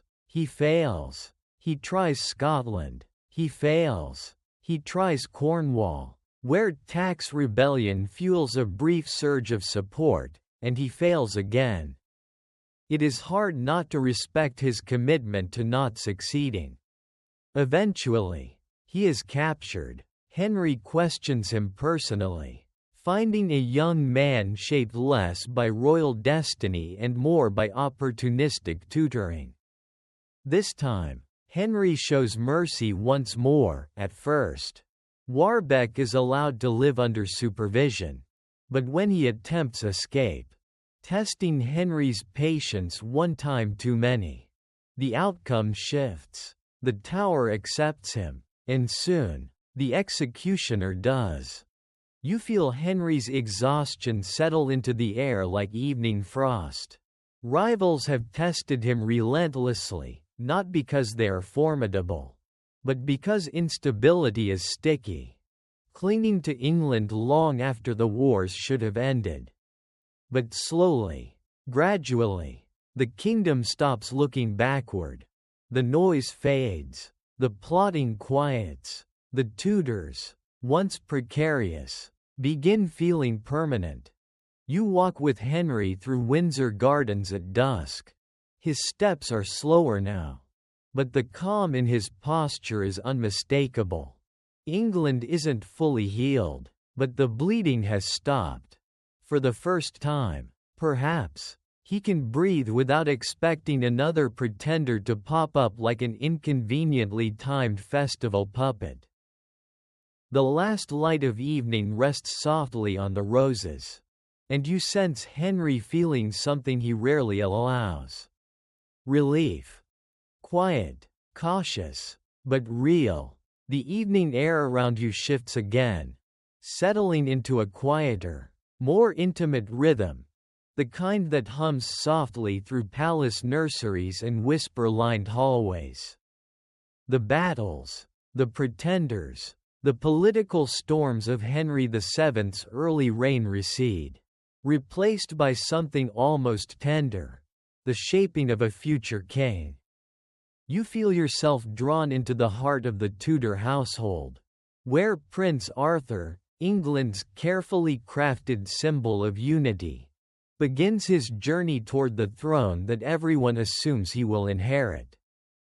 You follow Henry VII through the corridors of the palace, his pace slower now, more thoughtful. The burdens of kingship still cling to him, but there's a gentleness in his expression whenever Arthur's name is mentioned. Arthur is not simply his son, he is proof that the Tudor experiment might actually work. A child born of both Lancaster and York. A living declaration that the Wars of the Roses have ended, not in resignation, but in renewal. You enter the prince's nursery, where the soft glow of candlelight warms the room and tapestries muffle the distant murmur of courtly life. Arthur lies in a cradle carved meticulously with Tudor roses, each petal polished to a gentle sheen. A nurse hums a lullaby under her breath, her voice barely more than a vibration in the air. You notice how the room feels intentionally serene. Henry insists that his air grow in stability, not turbulence.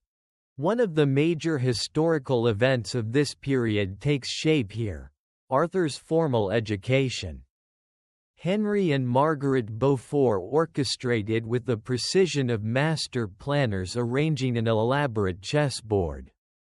You watch scholars arrive with books, thick, leather-bound tomes full of Latin grammar, moral philosophy, and histories written mostly by men who like to argue even more than modern internet commenters. Arthur's tutors bow deeply, knowing they are not just teaching a boy, they are shaping England's future. Arthur's education begins astonishingly early. You see him, still small enough that he occasionally forgets which foot to put forward first. Sitting upright as a tutor guides him through pronunciation exercises. Margaret Beaufort stands behind them, nodding approvingly, her expression radiating the serene intensity of someone who believes wholeheartedly that duty is a form of prayer. She does not hover out of affection alone. She hovers because she wants Arthur to embody everything she spent her life fighting for. You walk alongside Arthur as he grows. His steps gaining confidence. His speech sharpening year by year.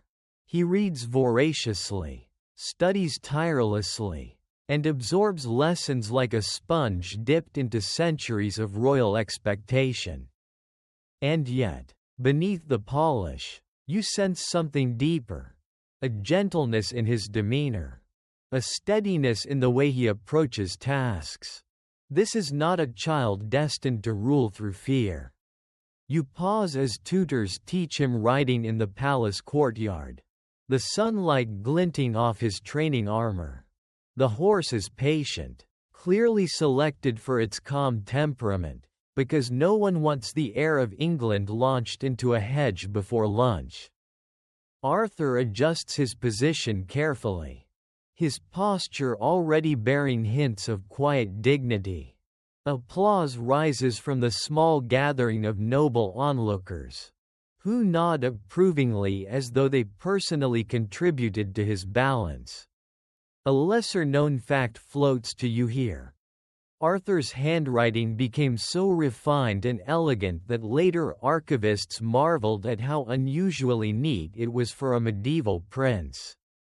You picture him sitting in a sunlit chamber, quill poised with earnest concentration, carefully shaping letters as though each were a small act of diplomacy. You follow Henry VII into a council room where Arthur's future is already being discussed, not vaguely, not aspirationally, but concretely. England needs international alliances to secure the dynasty. And Henry sees marriage as the keystone. Even as Arthur grows from child to adolescent, the king negotiates with Ferdinand and Isabella of Spain, envisioning a union that will tether England to one of the most powerful kingdoms in Europe. The air feels lighter, warmer, but charged with expectation as the Spanish alliance inches closer. You stand near Henry as he reads letters filled with cautious optimism. A marriage between Arthur and Catherine of Aragon could anchor England securely on the international stage. It is not just a political maneuver. It is a guarantee that the Tudors will be recognized as legitimate by other monarchs who tend to treat new dynasties like suspiciously well-dressed houseguests. As Arthur enters adolescence, you sense how the shaping of his character accelerates. He becomes thoughtful, articulate, and, as some contemporaries note, almost scholarly. He prefers reading to revelry, contemplation to confrontation.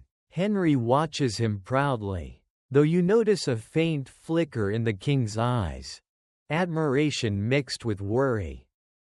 Scholars do not always make strong kings. Kings need a mix of intellect and resilience. And Henry wonders whether Arthur's gentle nature will withstand the weight of ruling. But Arthur is not only gentle, he is dutiful. You see him step into ceremonial roles with the steady confidence of someone older than his years.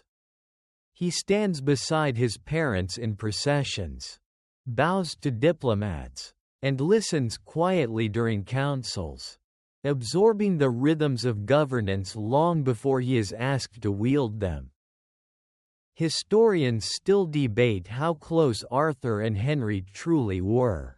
Some argue Henry kept an intentional emotional distance, preparing himself for the political realities of kingship.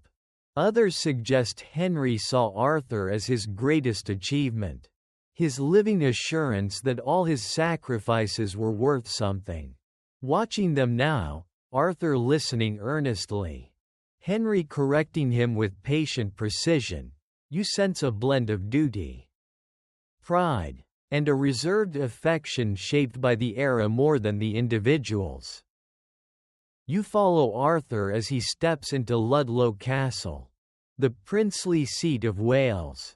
The air here feels different, colder, more open, full of the responsibilities Henry has entrusted to him. Arthur presides over the Council of the Marches, learning governance not through books now, but through practice. He listens to local complaints, signs judgments, and carries himself with a quiet maturity that surprises even his tutors. A moment of soft humor passes through you as Arthur, exhausted from a long council session, tries to stretch discreetly, only to bump his knee on the table with a dull thud. No matter how princely he becomes, he is still a teenager occasionally battling inconvenient furniture. As you walk beside him in the gardens of Ludlow, Arthur speaks with an earnestness that endears him even more. He hopes to be a good king, measured, fair, prepared. He wants to honor both his parents' legacies.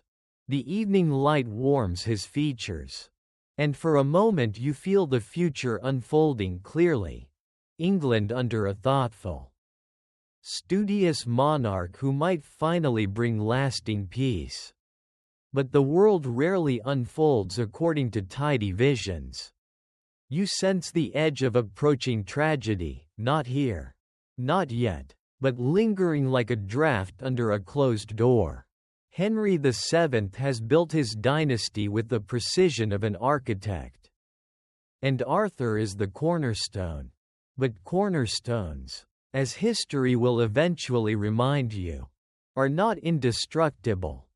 For now, though, Arthur stands tall in the soft twilight, a young man molded by expectation, strengthened by education, and anchored by both duty and hope. A Tudor heir, carefully raised for a future no one doubts he will claim. The gentle rhythm of Arthur's steady progress, his learning, his measured maturity, his quiet promise, fades into a softer, more uncertain hum as you step deeper into the cool corridors of Ludlow Castle. The air feels different here tonight, heavier, moist with an uneasy stillness that prickles at your skin the way a distant storm warns sailors long before the first cloud darkens the sky. You walk beside Arthur, noticing his footsteps aren't quite as firm as usual, his breath just slightly uneven, his complexion pale beneath the flicker of torchlight. He does not complain, he never does. He treats his responsibilities with a seriousness well beyond his years. Even now, when his body begins to falter, he insists on meeting with the Council of the Marches, reviewing petitions, and practicing the posture and poise expected of a future king. You admire him, but you also feel the creeping awareness that something is not right. The cold wind hisses around the stone battlements. February lingers bitterly, and you sense Ludlow's chill seeping into Arthur's bones. When he steps away from council duties that evening, you follow him through the narrow corridor to his chamber, his hand grazing the wall for balance. He coughs, a small cough at first, but sharp enough to echo faintly. The sound feels like a thread snapping far off in the tapestry of history. Catherine of Aragon, now his young wife, waits in the adjoining room, her eyes bright but worried. Their marriage, still new, carries a sweetness shaped by shared duty rather than leisurely intimacy. She greets Arthur with gentle warmth, but even she notices the strain hidden behind his polite smile. You can almost feel her concern radiating like a flickering candle trying to fight back the cold. A major historical event begins here, not with trumpets or political declarations, but with the quiet closing of a door as Arthur retreats to rest. Within days, illness grips him fiercely. Sweating sickness, some whisper, a disease so swift and brutal that it unnerves even the most hardened physicians. Others murmur about a deadly fever carried north from London. The exact cause slips through your fingers like mist. The truth remains elusive. Even now, you sit near Arthur's bedside. The air hot and heavy despite the cold outside. Servants move carefully, placing cloths on his forehead, bringing broth he barely touches. Catherine kneels beside him, her rosary beads slipping quietly through trembling fingers. Arthur tries to reassure her with faint humor. Something about how kings aren't supposed to be undone by a bit of sweating. But the joke collapses in a wave of coughing that leaves him breathless. You feel your chest tighten as though the room itself is pressing inward. Margaret Beaufort's letters arrive almost daily, filled with prayers, medical advice, and thinly veiled fear. Henry VII sends physicians and orders. Elizabeth of York prays ceaselessly. But distance is cruel, and neither parent reaches Ludlow before the illness begins carving its irreversible path. A lesser-known detail floats toward you like a drifting candle flame. One contemporary report claims Arthur requested music to soothe him during fevered nights, soft lute playing from a distant chamber. Too faint to disturb him, just enough to tether him to the world as his mind slipped in and out of clarity. Whether true or not, the image settles into your senses with aching tenderness. Catherine rarely leaves his side. She adjusts pillows, whispers comfort, presses cool cloths to his face. Yet despite her devotion, you sense the helplessness inside her building like rising water. She is young, far from her home, and still adjusting to a marriage shaped by diplomacy rather than choice. But her care is unwavering. When Arthur struggles to sit, she supports him. When he shivers, she pulls blankets tighter around him. When he drifts into delirium, she holds his hand. Outside the chamber, Ludlow Castle grows uneasy. Servants speak in hushed tones. Advisors wait anxiously for updates. The entire kingdom, though unaware, hangs quietly in the balance. Because Arthur is not simply a young man fighting illness. He is the future around which Henry VII has built his world. Historians still debate the exact cause of Arthur's death. Sweating sickness, consumption, a pulmonary infection, even an early form of tuberculosis. Each theory has evidence. Each has counter-arguments. But as you stand here, watching Arthur's condition worsen, none of the labels matter. You feel the fragility in each of his breaths. You hear the struggle in his chest. The illness tightens its grip. You step forward into the final night. The torches burn low, casting amber halos against the stone walls. Arthur, barely recognizable beneath fever's weight, whispers something to Catherine, soft, almost lost to the crackle of flame. You lean closer and catch fragments. Reassurance for her. Words of duty. A final attempt at strength. Catherine's tears slip silently down her cheeks. She kisses his forehead, whispering prayers in Spanish. Then the struggle eases. The breathing slows. The room stills. Arthur's hand relaxes in Catherine's, and the world seems to hold a breath it will never fully release. The heir of England, carefully raised, beautifully educated, gently tempered, slips quietly away. You feel history shift under your feet, not violently like Bosworth, but softly, devastatingly, like a foundation stone being pulled from beneath a finely built arch.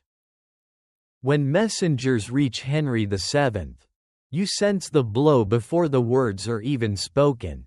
The king's grief radiates outward in silent waves: shock, disbelief, then the cold realization of what this loss means. His carefully crafted succession plan dissolves instantly. His hopes for a stable dynasty fracture.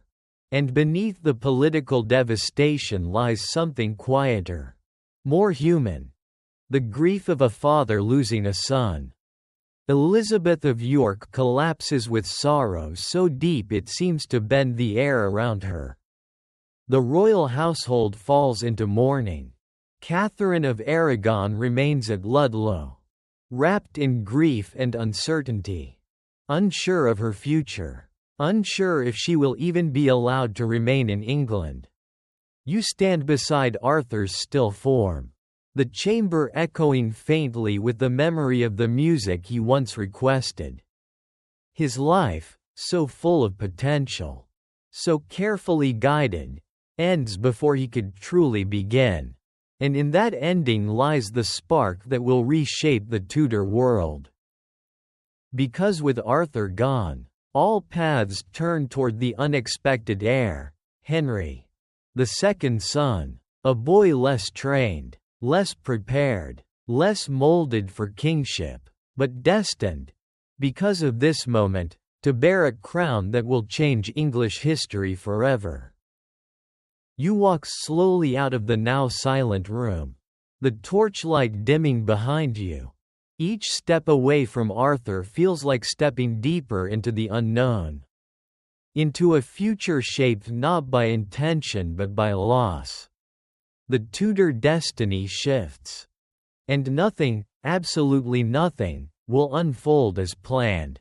The air around you shifts again, subtly, but unmistakably, becoming heavier, older, as though Arthur's absence has settled over the kingdom like an extra layer of winter frost.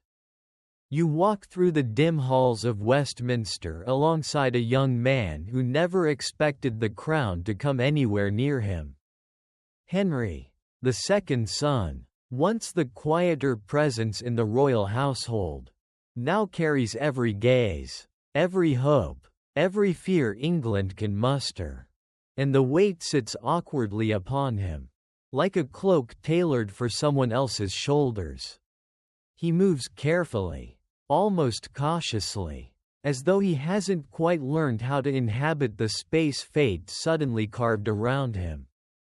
You sense his discomfort in the stiff way he holds himself, how he pauses a fraction too long before answering questions, how he glances at empty doorways as if expecting Arthur to reappear, smiling, reminding him this was all just a mistake. But the silence remains. Even the walls seem to mourn. Henry VII watches his remaining son with a strange mixture of determination and worry etched into the lines of his face. You feel the king's grief still lingering in the atmosphere, fraying his patience, sharpening his ambitions. He cannot afford to falter now. The dynasty he built, painstakingly, relentlessly, must endure. And so, he begins shaping Henry not as a spare, but as the heir he desperately needs him to be. You follow father and son into a council chamber where maps, lineage scrolls, and diplomatic letters are spread across an enormous table. Henry VII speaks in low tones, guiding, instructing, pressing ideas into his son's mind the way a craftsman presses gold leaf onto a delicate frame. You can almost taste the anxiety behind the king's calm exterior. He cannot lose another heir. England cannot survive another rupture. The major historical event of this period unfurls quietly but decisively. Henry, the future Henry VIII, begins receiving the full education of kingship, not the gentle, scholarly training Arthur received, but a more intense, multifaceted regimen shaped by urgency. You sit beside him during lessons, feeling the contrast, where Arthur once learned philosophy and Latin with serene composure, Henry absorbs languages, theology, diplomacy, music, mathematics, and courtly etiquette with restless energy. Unlike Arthur, his mind leaps, races, darts, pulling in information with the voracity of someone who knows expectation is suddenly chasing him. A Tudor reads aloud, his voice steady, while Henry drums his fingers lightly on the desk, an early habit that will one day become the rhythm of a king both brilliant and unpredictable. You sense something in him that Arthur lacked, not wisdom, not determination, but an electric sort of charisma, a spark, a fire that warms until it burns. And yet, beneath all that potential, Henry remains young, too untested, too sheltered to fully grasp the political labyrinth he's about to inherit. You watch him wander the long galleries of Westminster, pausing before tapestries showing ancient kings in triumphant poses. His expression shifts, curiosity, ambition, something approaching hunger. You can feel the birth of desire for kingship within him, a desire that will one day grow far larger than anyone anticipates. A lesser-known detail drifts into your awareness. Henry, even as a teenager, kept a collection of music he composed himself, melodies he scribbled in margins and trimmed with careful annotations. One piece, a gentle tune later known as "Pastime with Good Company," begins forming around this time. You imagine him humming a few bars while pacing his chamber, unaware the song will continue echoing through the centuries. But while Henry tentatively steps into his role, England remains unsettled. Pretender rumors haven't entirely died out. Nobles still watch with wary eyes. European courts question how stable the Tudors truly are after losing their carefully bred heir. Henry VII, always paranoid, and honestly, with good reason, intensifies security, tightens his grip on finances, and scrutinizes alliances with even greater suspicion. The atmosphere around you feels taut, every step carefully measured, every whisper loaded with anticipation. In the midst of this tension, Catherine of Aragon lingers in England, caught in a fog of grief and uncertainty. Once the princess promised to unify nations, she now sits in a political limbo so awkward even modern bureaucracy would blush. You find her in a quiet chamber, rosary in hand, mourning Arthur and fearing what will become of her. Her dowry is contested, her future precarious, her identity blurred. Henry notices her. How could he not? She is noble, dignified, pious, and carries sorrow with an elegance that softens her features rather than dims them. Yet their interactions are careful, chaperoned, restrained by the cold arithmetic of diplomacy. You watch Henry study her sometimes, not out of romantic attraction, not yet, but out of curiosity. She represents a future possibility, a future burden, a future tie to Spain that his father is desperate to preserve. Historians still debate whether Henry VII genuinely intended from the beginning to marry Henry to Catherine, or whether he explored every other political avenue before circling back to the match Spain strongly preferred. The truth, you sense, lies somewhere between practicality and desperation, two forces that frequently mingle in the Tudor bloodstream. You move deeper into the palace, where Henry begins taking part in more ceremonial roles. He processes beside his parents during feast days, presides over lesser councils, and appears at events designed to display unity and continuity. And as he does, something in him shifts subtly. Confidence grows. His steps become firmer. His gaze steadier. The court begins whispering, not with doubt now, but with anticipation. Henry is handsome, well-educated, athletic, charismatic, a stark contrast to his father's frugal, cautious demeanor. And Henry knows it, even now. He enjoys the attention, lets it warm him like sunlight through a stained glass window. You follow him into the tilt yard, where he watches older courtiers joust with a gleam in his eyes that is unmistakable. He wants glory. He wants spectacle. He wants to excel not just as a ruler, but as a symbol. Arthur had been a scholar. Henry longs to be a knight. He takes up sports with relish, archery, tennis, wrestling, hunting, and you feel how alive he becomes outside the confines of council chambers. The physicality suits him. You see early hints of the broad-shouldered, imposing figure he will one day become, strength intertwined with charm, ambition intertwined with appetite. But ambition can be unsettling when it wakes too soon. One evening, you watch Henry observe his father at work. Henry VII hunched over financial ledgers. Eyes narrowed, quill tapping rhythmically. The candlelight illuminates the gulf between them. Henry VII, cautious and calculating, shapes kingship through restraint. Young Henry, standing behind him, radiates an entirely different energy, vibrant, impulsive, hungry for movement and magnificence. It's here that the burden begins fully taking root.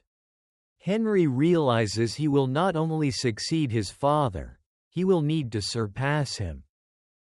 Expectation curls around him like ivy climbing a tower wall. Responsibility stretches endlessly before him.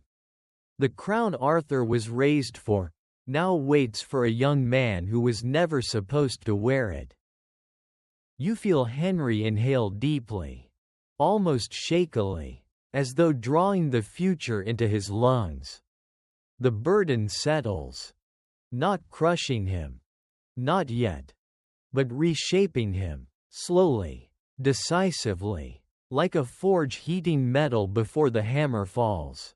You step into a new corridor of Henry's life, the air warmer, brighter, but trembling beneath the surface, as though expectation itself vibrates lightly against the walls. Henry VII grows older by the day, his health a little more fragile, his grip on control tighter than ever. And you sense young Henry, now the heir apparent, moving through court with a confidence that feels both new and inevitable. The court sees it too. Eyes follow him, nobles calculate around him. Every smile, every gesture, every tilt of his head becomes a signpost pointing toward England's future. Yet beneath all the admiration lies another layer of tension. He needs a queen. And not just any queen, one who fortifies alliances, stabilizes the realm, and ideally produces heirs without plunging the kingdom into another genealogical debate. You sense the pressure on him thicken like steam in a bathhouse. A king must marry, and he must marry well. Catherine of Aragon still lingers in England, a quiet shadow of the marriage that once bound two powerful kingdoms together. You find her seated in a chamber lit by soft afternoon light. Rosary in hand, eyes lowered in contemplation, her position remains uncertain, her dowry contested, her fate dependent entirely on whether Henry VII can negotiate a path through the political thicket. Yet Catherine's dignity never falters. She carries herself like a woman who understands that queenship is not merely a marital status, it is a posture. Young Henry notices her more often now, though not always consciously. A glance across the hall, a shared moment in chapel, a polite exchange that feels gentler than protocol demands. Nothing romantic yet, just awareness. Awareness shaped not only by her beauty but by the gravity she carries. And you feel the faint spark of something forming, delicate as a wisp of smoke. But the major historical event of this period, the one that places Henry under a pressure no teenager should reasonably endure, comes when negotiations for his marriage to Catherine intensify. Spain wants the match. Henry VII wants the match. Catherine wants stability and a place in the world. Only one person hesitates: young Henry himself. You walk beside him as he enters the audience chamber where envoys present the renewed marriage proposals. He listens with polite composure, though you sense the conflict inside him stirring like an unsettled tide. Part of him respects Catherine deeply. Another part fears being shackled to a decision still shaped by Arthur's memory and his father's desperation. But kingship does not wait for feelings. Henry VII's eyes narrow with determination. He sees the political necessity. He sees the path laid before them. He pushes the betrothal with the force of a man who has too much to lose if it fails. You observe him placing a heavy hand on his son's shoulder, not affection, but insistence. Henry nods, because nodding is what heirs do when kings make decisions. And yet the betrothal is only part of the story. Privately, Henry harbors doubts about the legality of marrying his brother's widow. Levitical scripture echoes in his mind. The notion of divine disapproval lingers. And though the Pope offers dispensation, religious unease keeps nibbling at the edges of Henry's conscience like a persistent mouse in a grain store. Historians still debate how deeply these early doubts ran, whether Henry was genuinely troubled or simply young and reluctant to be pushed into marriage by a domineering father. But as you watch him sitting alone later in his chamber, staring at the flicker of a single candle, you sense the roots of a spiritual complexity that will eventually grow into something far more explosive. You step into the great hall where court festivities swirl around you. Young Henry thrives in this world, laughing, dancing, jousting in elaborate competitions. Music tumbles through the air, bright and layered, and Henry moves through the crowd like a figure carved from sunlight. You see what the court sees: charm, vitality, a charisma that seems impossible to resist. But behind the brilliance lies pressure, constant, heavy, unspoken. Henry must embody magnificence to distract from the lingering fractures in England's political memory. He must project strength, wealth, stability. He must command admiration, and admiration comes easily. Love, however, does not.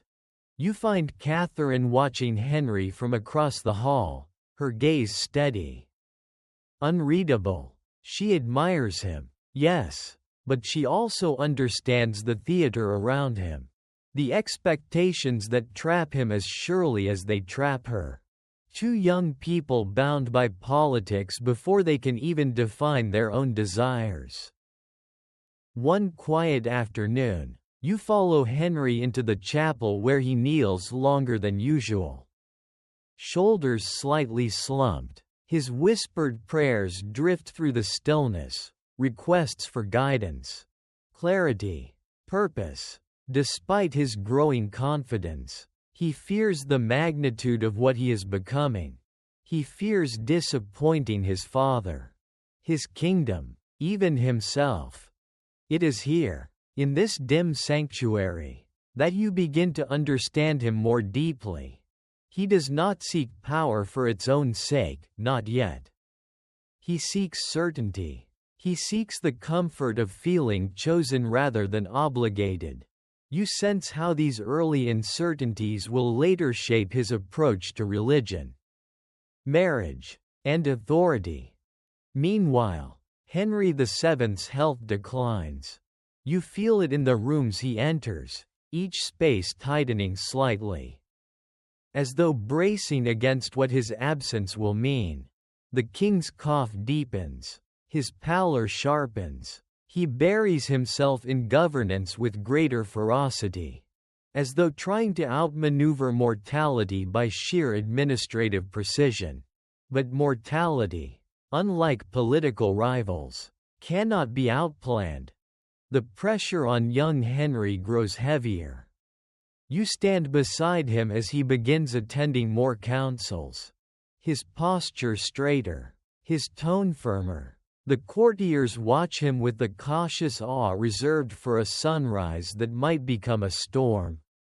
Catherine observes him from the periphery, her expression increasingly gentle, perhaps even hopeful. In her, Henry begins to see not merely a dynastic obligation but a possible partner, someone who understands royal duty's sharp edges.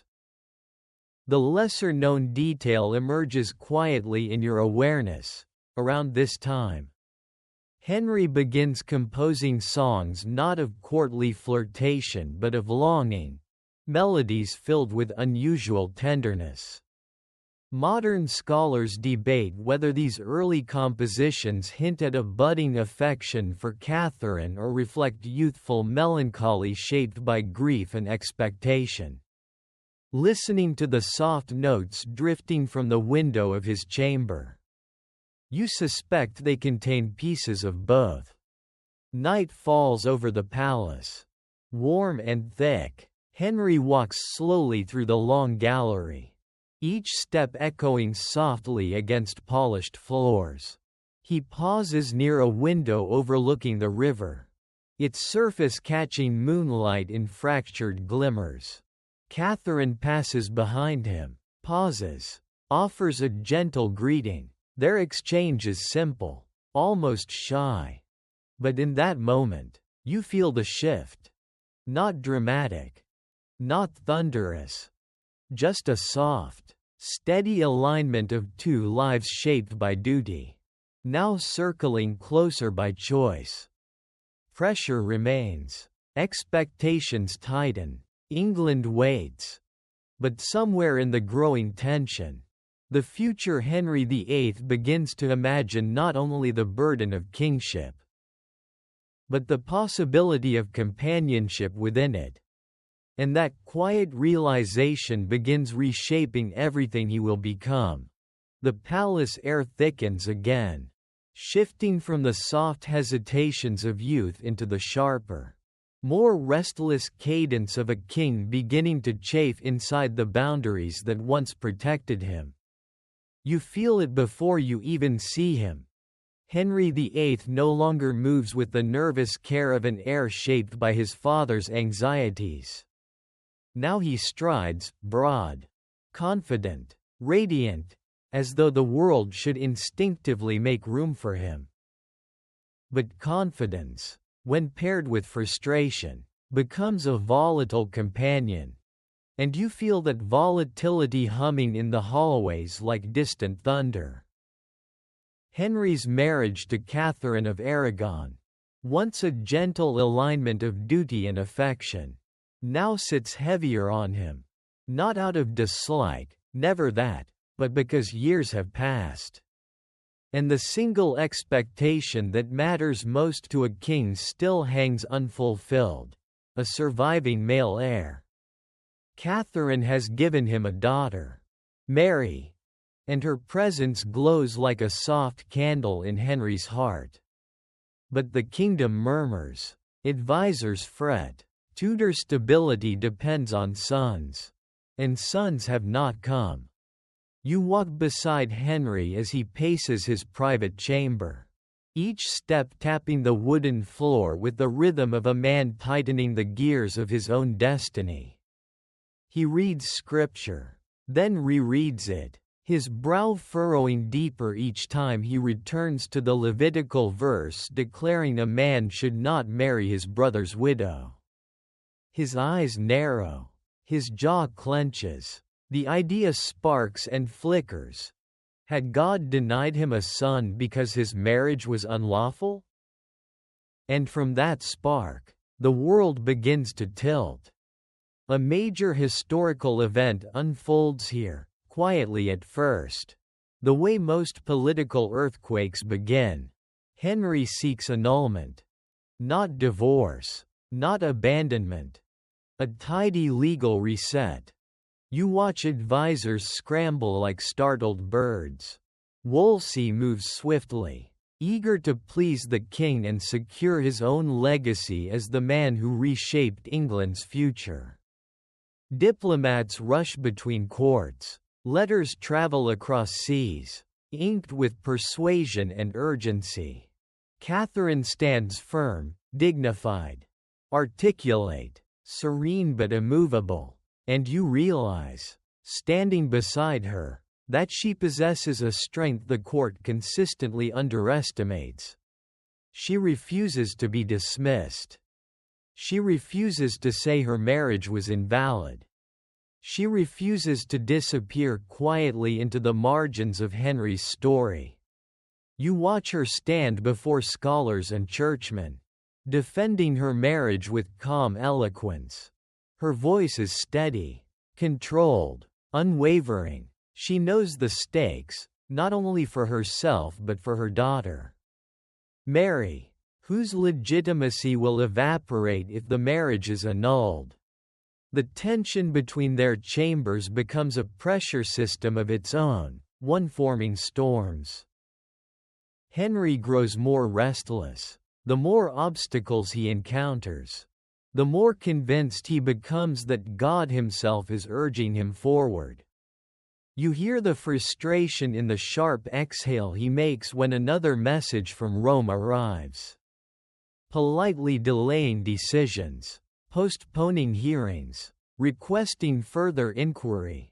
The Vatican, caught between Catherine's nephew, the exceedingly powerful Emperor Charles V, and Henry's increasingly dramatic demands, chooses the safest strategy known to man: stall. But Henry VIII is not a man who tolerates stalling. The lesser-known fact unfurls quietly in your ear. During these early years of the annulment crisis, Henry began writing treatises defending royal authority, not against the Pope yet, but in ways that foreshadowed the coming rupture. He wrote passionately, sometimes eloquently, sometimes with the irritated scratch marks of a man who wants the universe to move faster.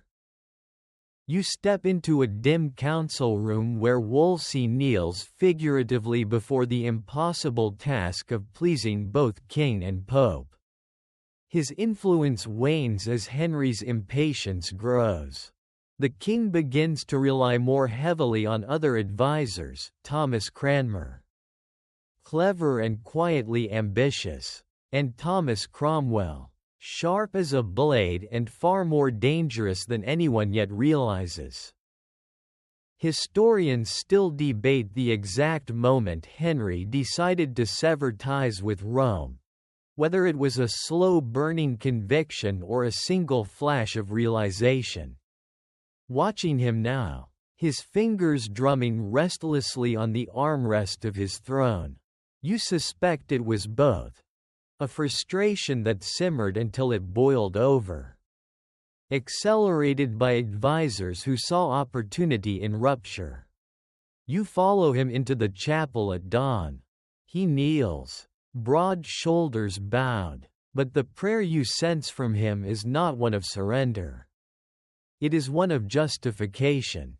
He is no longer begging for clarity, He is gathering divine permission for a course he's already chosen. The silence around him thickens like warm wax. It happens gradually, then suddenly. Henry asserts that kings hold spiritual authority within their own realms. Parliament, carefully nudged by Cromwell, affirms it. Clergy are pressured into acknowledging the king as supreme head of the Church of England. Monasteries feel the tremors first, valued not for their prayer but their property. Cromwell circles them like a hawk with a ledger. You walk with Henry as he reads the Act of Supremacy, each word carving a new structure into England's identity. A distant church bell rings. But the tone feels different, almost uncertain. As though even the bells are trying to process the shift. The Pope's authority dissolves inside England's borders.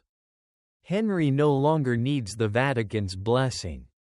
He pronounces his own. The consequences ripple instantly across Europe. Courts whisper. Ambassadors panic. Rome fumes. And Catherine remains steadfast, dignified, refusing to accept a world that redefines her marriage as void. You see her alone, praying softly beneath a window where pale light pools on the stone floor. Her faith is unshaken, her resolve unbroken. She loves Henry, yes, but she loves truth more. And her truth remains unchanged. Henry's truth, however, has been rewritten. And beside him now stands Anne Boleyn, bright, sharp, captivating, and utterly unwilling to play a queen in waiting indefinitely. You watch Henry with her, noticing how his entire posture changes, how his laughter rises more easily, how his ambition glows warmer. Yet you also sense the danger threaded through their connection. Anne does not want to be a mistress. She wants a crown, and Henry, believing God has withheld a son until he corrects his sinful marriage, is all too ready to grant it to her. England shifts beneath your feet like a continent realigning itself. Monasteries dissolve, priests swear new oaths, sermons adjust overnight, families whisper about loyalty and fear persecution. The air becomes charged with uncertainty, the kind that makes every church door feel slightly heavier to push open. Henry stands on the edge of a revolution he does not fully comprehend yet, one that will empower him beyond measure, entangle him irrevocably in spiritual politics, and reshape not just his marriage but his kingdom, his legacy, and his soul. You watch him exhale slowly, as though tasting the magnitude of what he has done. The break with Rome is not merely a political shift. It is a fracture in the foundation of the medieval world. And Henry stands at the center of it, glorious, conflicted, determined, and unknowingly setting into motion a story far larger than any king could control. You feel the atmosphere around Henry shift again, not the fiery rupture of breaking with Rome, but the quieter, more intimate turbulence that settles into the private chambers of a king whose personal life has become inseparable from the spiritual fate of an entire kingdom. In the echo of Henry's triumph and Catherine's displacement, you sense something more fragile beginning to stir: the complicated, delicate lives of the children caught in the wake of a monarch's relentless pursuit of legacy. You walk with Henry into a softly lit gallery where portraits of his lineage hang like silent witnesses. Mary, his daughter with Catherine of Aragon, stands at the center of these thoughts.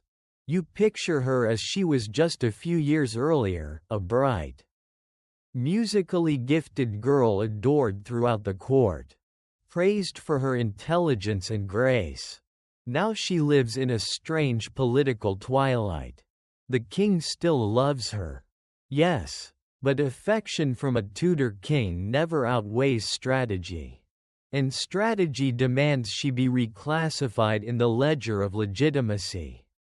You watch Henry struggle with this internally. Though he hides it as neatly as a man tucking away a document he hopes no one asks to see again. He doesn't want to hurt Mary. But he does want, needs, a son, a legitimate one, a surviving one. The kingdom whispers about stability the way a lost traveler whispers about water.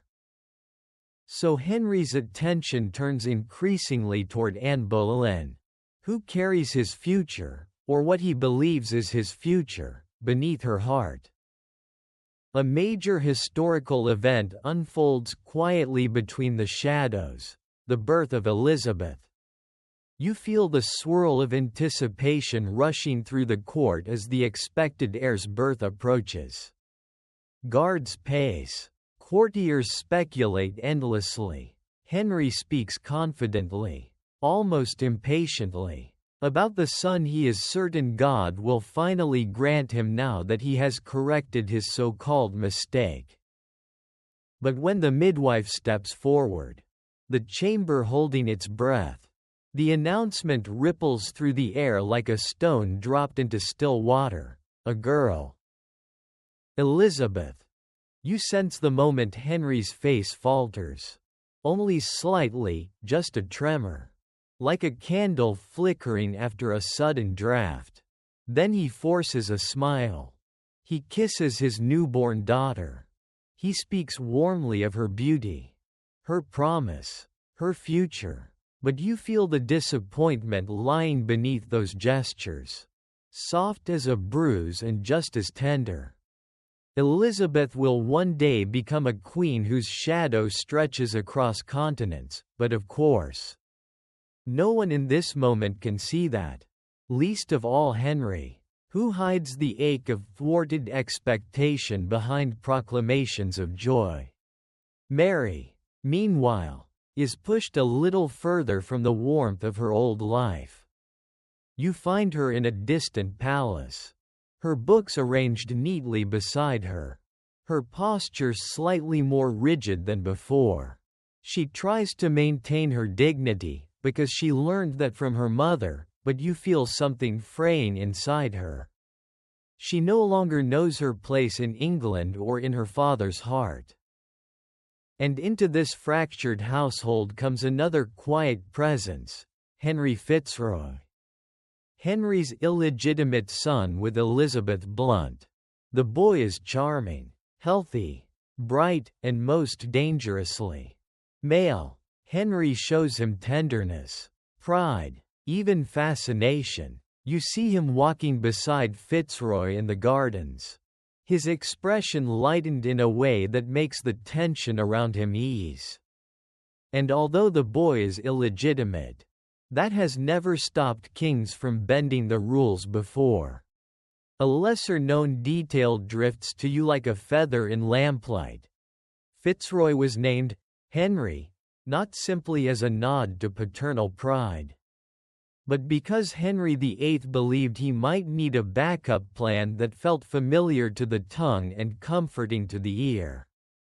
Henry Fitzroy carried a resonance, not royal, but resonant with possibility. This is the realm Elizabeth and Mary are born into. A kingdom reshaped by breakage. Reassembled awkwardly. Still drying at the seams. You walk through the palace late in the evening. Soft torchlight flickering against polished wooden beams. In a corner room you find Elizabeth's nursery, warm, richly appointed, quiet. Anne Boleyn has filled it with fine linens, embroidered cushions, delicate trinkets chosen not for sentiment but for symbolism. Anne wants Elizabeth to be acknowledged as heir presumptive. She wants the court to tremble at her daughter's future potential. But Henry does not rearrange his succession laws for symbolism. He does it for sons. You feel Anne's growing tension as she realizes the political weight her daughter carries is real but insufficient.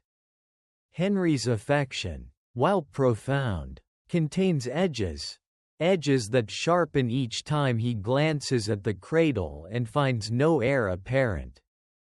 And you feel how this shapes Anne's behavior, increasingly determined, increasingly anxious.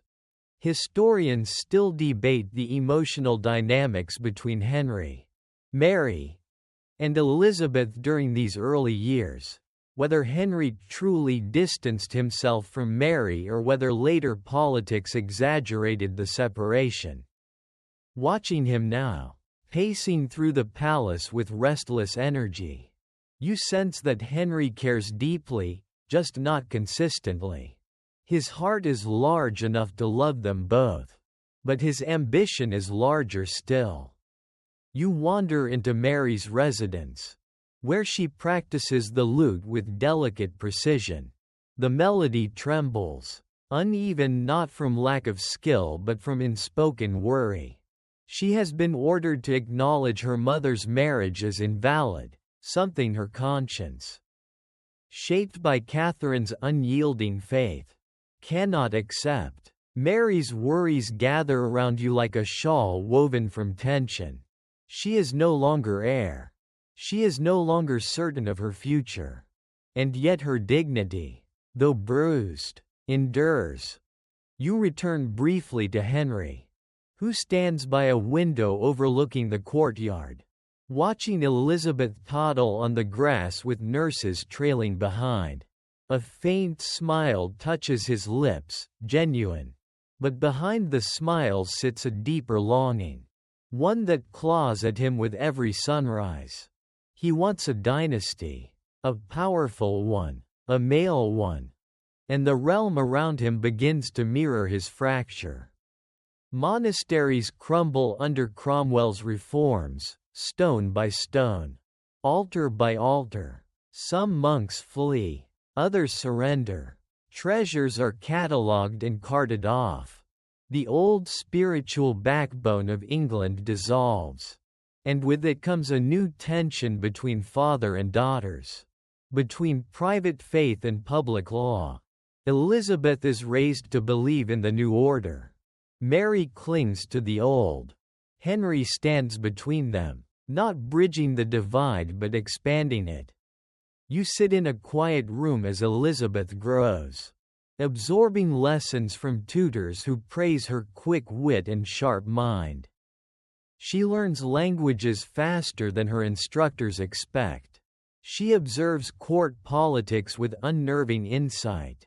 She laughs rarely, but when she does, it has a clarity that feels like sunlight breaking through heavy clouds.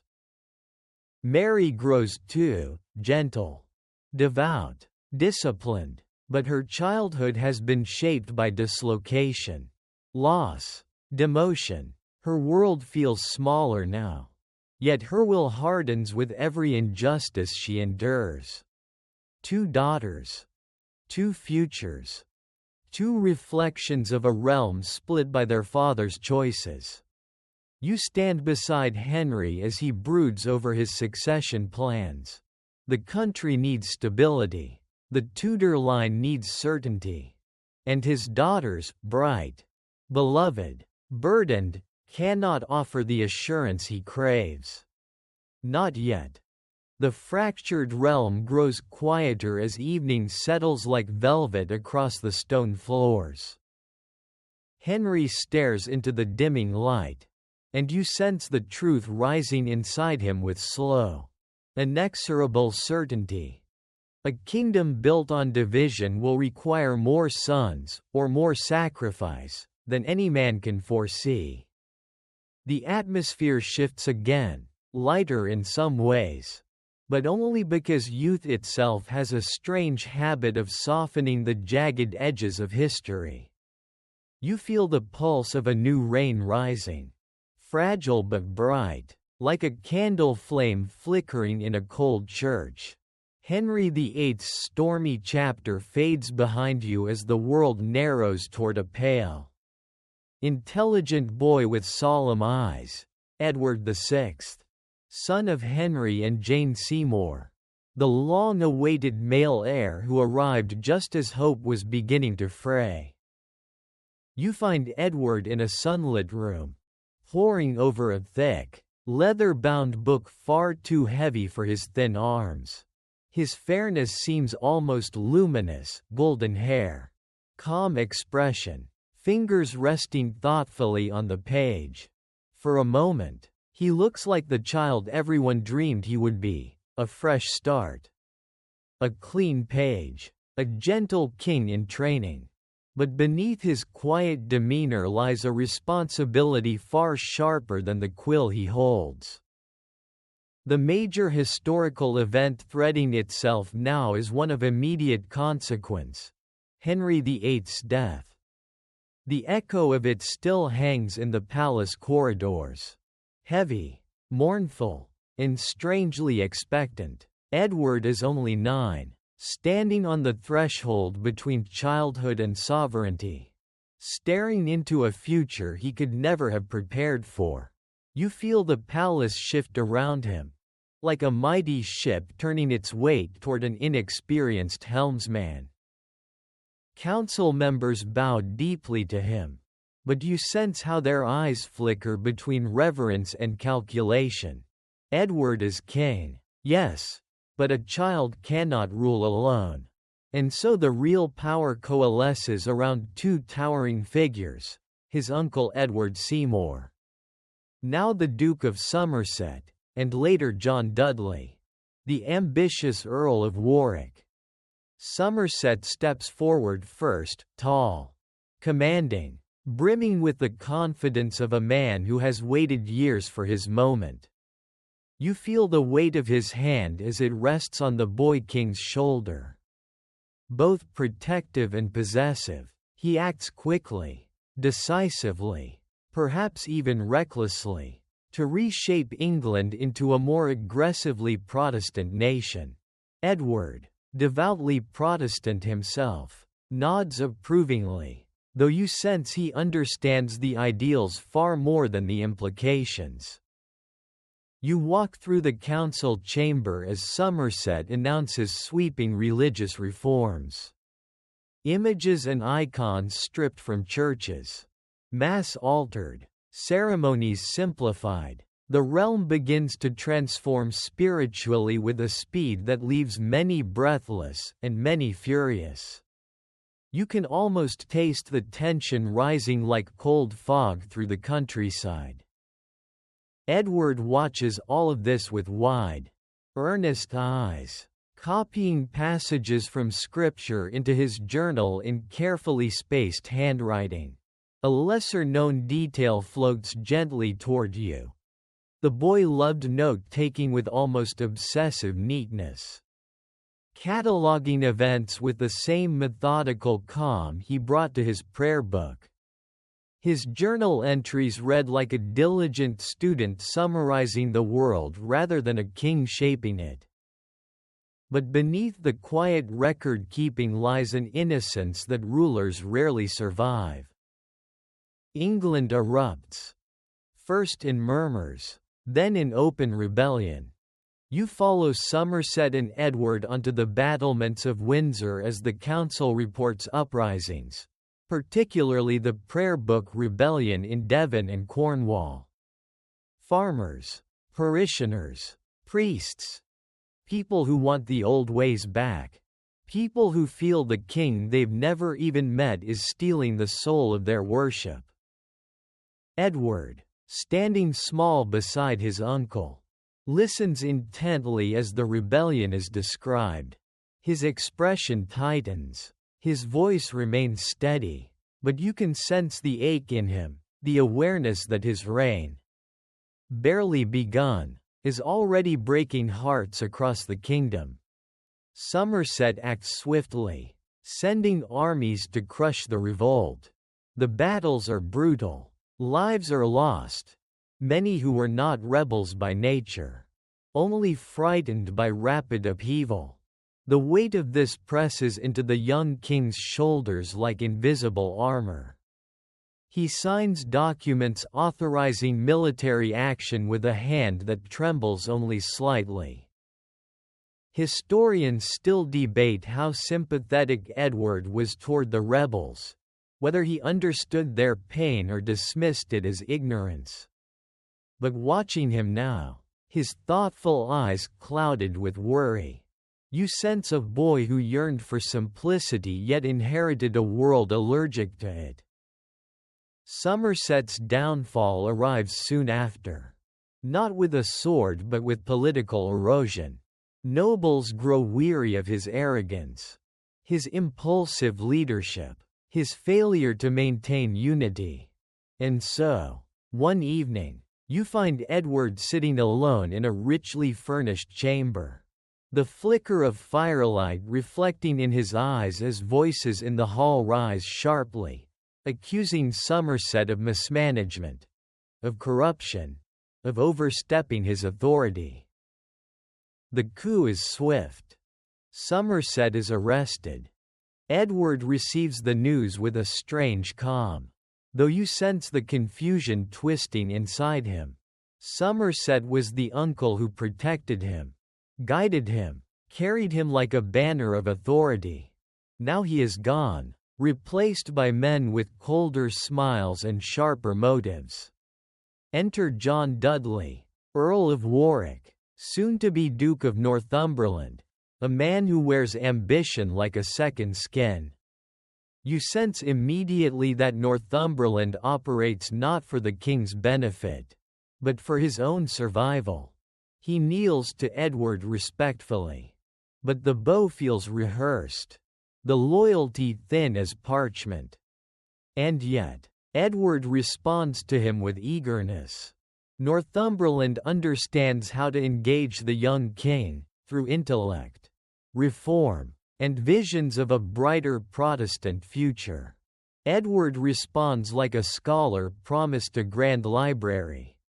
You walk with Edward through palace gardens as he speaks passionately about scripture, moral duty, and the future of England's faith. His voice grows stronger, his gestures more confident. Western winds rustle the hedges beside him, carrying his dream of a kingdom united, not by compromise, but by conviction.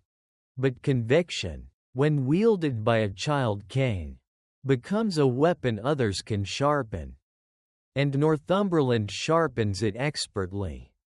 Edward's health begins to waver. Faintly at first, a cough, a fever, fatigue. You feel the tremor in his steps as he walks, hand brushing the wall for balance. Physicians murmur quietly, offering remedies that smell of herbs and fear. He is far too young for his body to weaken this quickly. Far too young for his reign to be slipping through hourglass sands he cannot control. A lesser-known fact surfaces softly. Edward, even at his sickest, insisted on attending council meetings, refusing any suggestion of weakness. He sat straight, pale but composed, signing documents with the same meticulous handwriting, each letter a quiet defiance against the frailty consuming him. His illness deepens. Whispers swirl. And then, a far more dangerous idea emerges, Northumberland's idea. If Edward dies, Mary will inherit the throne. Catholic Mary.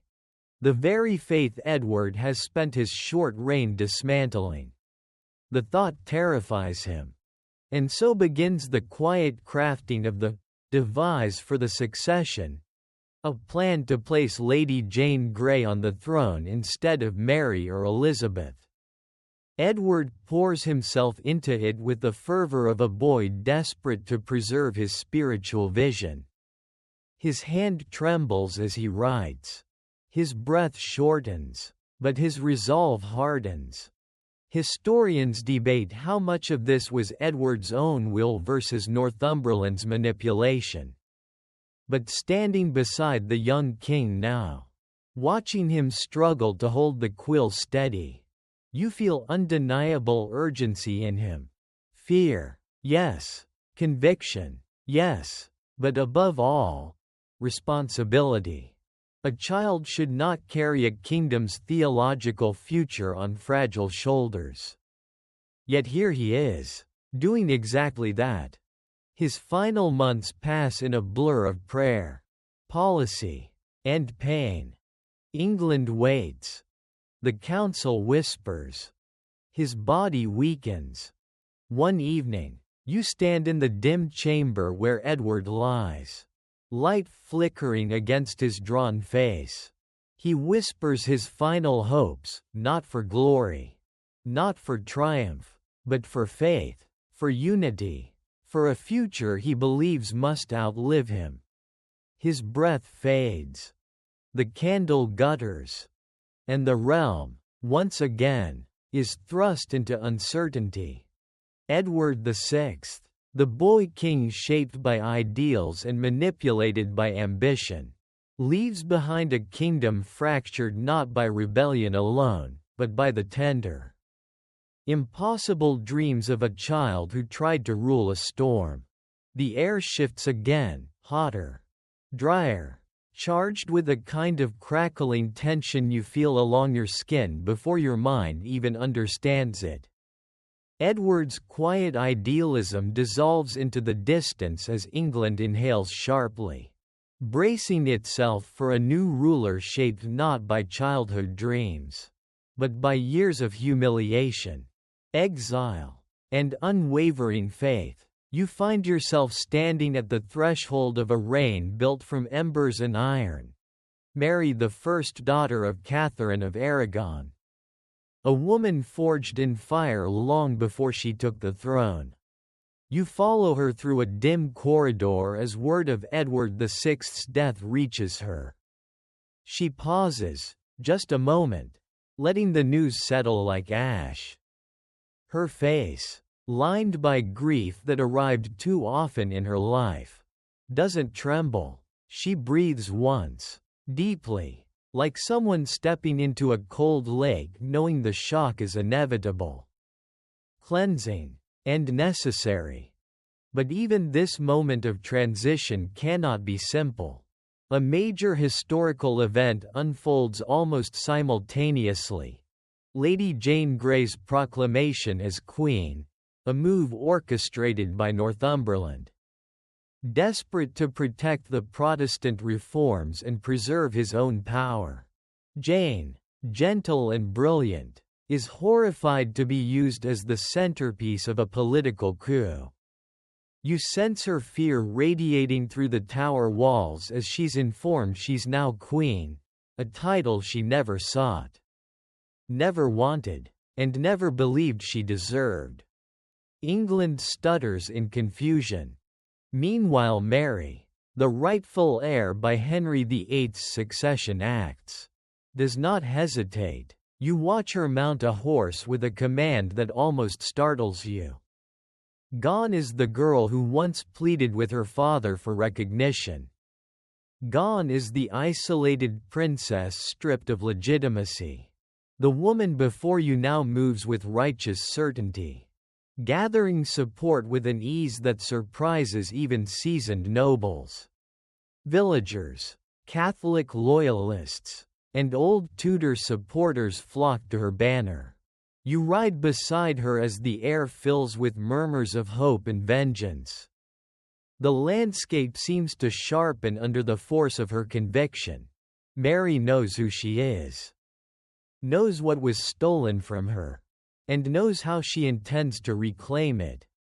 Within days, Jane's fragile claim collapses. Northumberland's forces crumble. Mary enters London to a surge of ecstatic crowds, cheers rising like a storm. Church bells pealing wildly, citizens pressing forward just to glimpse her. You feel the emotional electricity of the moment. A daughter avenging her mother.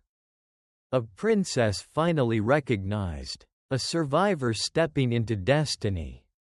Her first act as queen is merciful, she spares Jane initially, hoping innocence might protect the girl from the consequences of others' ambition.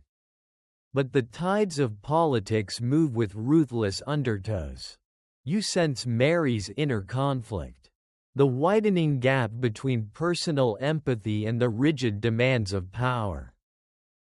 Now, as queen, Mary I begins shaping England according to the faith that has sustained her through every hardship. The lesser-known fact that glows quietly here is how deeply Mary longed not for power itself, but for restoration of her mother's honor, of traditional worship, of spiritual continuity shattered during her father's break with Rome. Mary's personal piety is not performative, it pulses through every decision she makes. So her proclamation of religious reform unfolds with solemn intensity. England will return to Rome. Papal authority will be restored. The Protestant laws of Edward's reign will be dismantled. The old liturgy returns. Latin chants rise again in cathedrals. Stone altars, broken or stripped under Henry and Cromwell, are rebuilt. At first, the realm adjusts with surprising calm. Many welcome the familiarity. Others step cautiously into obedience. But beneath the outward revival lies resistance, small at first, then growing, especially among reformers who refuse to abandon their beliefs. Mary's commitment hardens. You feel her resolve crystallize into something fierce, something radiant, something dangerous. Her marriage to Philip of Spain becomes the defining political storm of her reign. It stirs excitement among Catholics but dread among Protestants, who fear England will become a Spanish satellite. You stand beside Mary as she listens to proposals. Her expression a blend of diplomacy and longing. She loves Philip before she ever meets him, not romantically, but symbolically. He is Catholic. He is royal. He represents the stability she craves. Historians still debate Mary's emotional motivation here, whether her desire for marriage sprang from genuine affection, political necessity, or her deep longing for family after decades of isolation. Watching her now, tracing the edge of a letter from Philip with a trembling finger. You suspect a mixture of all three, a human mixture, tender and fraught. When Philip arrives, Mary's joy flickers bright but brief. He is courteous, dutiful, formal, more partner than lover. And Mary, deeply emotional, yearns for a connection that political marriage rarely grants. Yet she carries herself with regal composure. She believes this union will safeguard England's Catholic future, and ensure the son she desperately hopes to conceive. But her body betrays her. Twice, Mary experiences phantom pregnancies. You stand beside her as hope blooms, swells, and then silently dissolves. The devastation is raw. She hides it poorly. The court murmurs. Philip grows distant. Her dreams of succession slip further from reach. And as personal grief consumes her, England's religious tension ignites. Mary's crackdown on Protestant heresy intensifies. The executions begin, not chaotically, but systematically. Flames rise in public squares. Men and women who refuse to renounce their beliefs are burned, their prayers drifting upward with the smoke. The smell of charred wood, the wails of crowds, the crackle of fire, they become part of England's daily soundscape. You stand near one of these grim gatherings, the air thick with dread and ash. Mary does not attend. But her presence weighs on everything. She believes she is saving souls. She believes she is restoring truth. But the realm feels the fear more than the faith. A lesser-known detail strikes you quietly. Mary often fasted before ordering religious executions, praying for guidance and compassion, even as she authorized actions that would define her legacy in flames. England fractures again, this time along confessional lines. Families divide, churches whisper, reformers flee to the continent. And though Mary believes she is healing the kingdom, the wounds deepen. Her health declines. Her hope for a child evaporates. Philip departs. The war for Calais drains the treasury and shatters morale. You watch Mary walking slowly through a dim corridor. Her steps heavy. Her breath faint. She looks older than her years. Worn by grief, duty, and the relentless pressure of trying to reverse history's tide. In her final days, she names her half-sister Elizabeth as heir, accepting the inevitable rise of a Protestant monarch who will undo nearly everything she fought for. You stand beside her as she whispers prayers for her realm, for her soul, for the mother whose dignity she once tried to restore. Mary dies quietly, the storm she carried within her finally dimming. England exhales, a long, uncertain breath, and the future stirs again, this time in the shadow of a woman who will rule longer, brighter, and entirely differently from anything Mary ever imagined. The air shifts once again, cooler, brighter, steadier, as though the kingdom itself exhales after years of fire, loss, and unyielding tension. You sense it before you see her, a presence both sharp and luminous, like morning sunlight filtering through stained glass. Elizabeth, daughter of Anne Boleyn and Henry VIII, steps into the throne room wearing the memories of her family's fractures like invisible embroidery along her sleeves.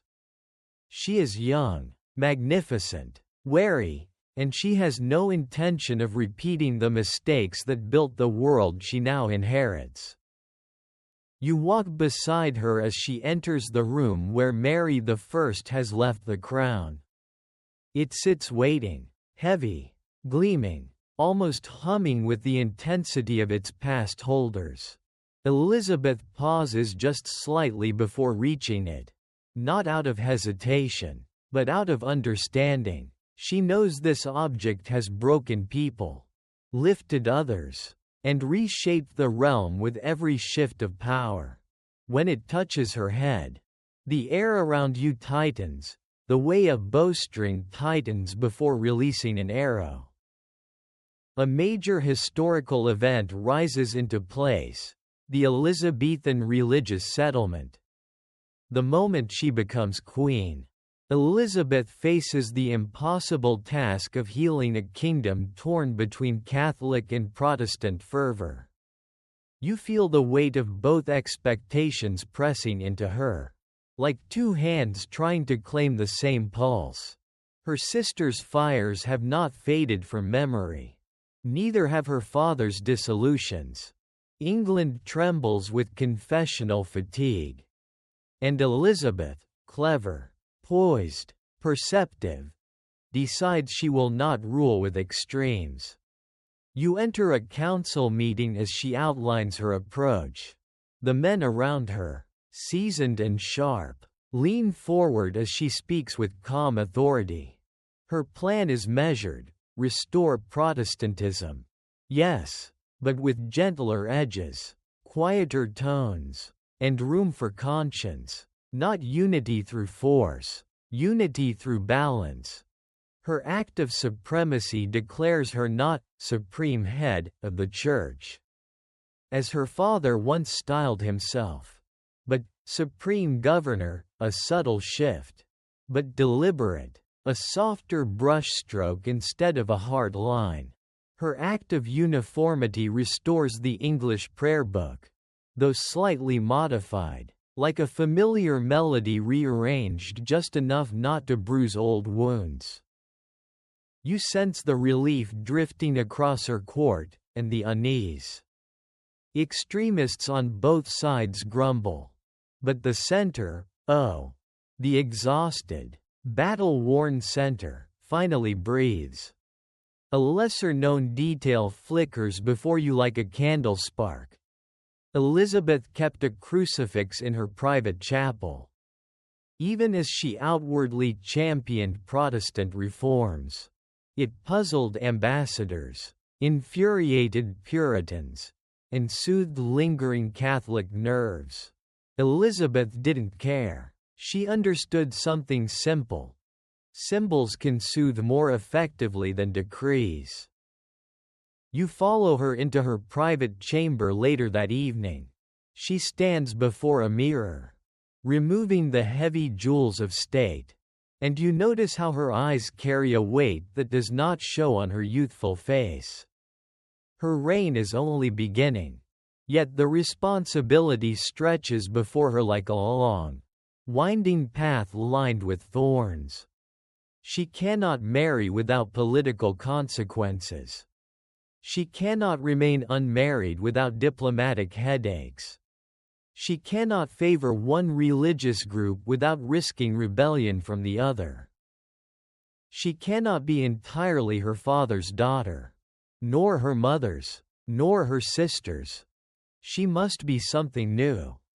You walk with her into the council chamber where ambassadors from Spain, France, the Holy Roman Empire, and Scotland circle like well-dressed hawks.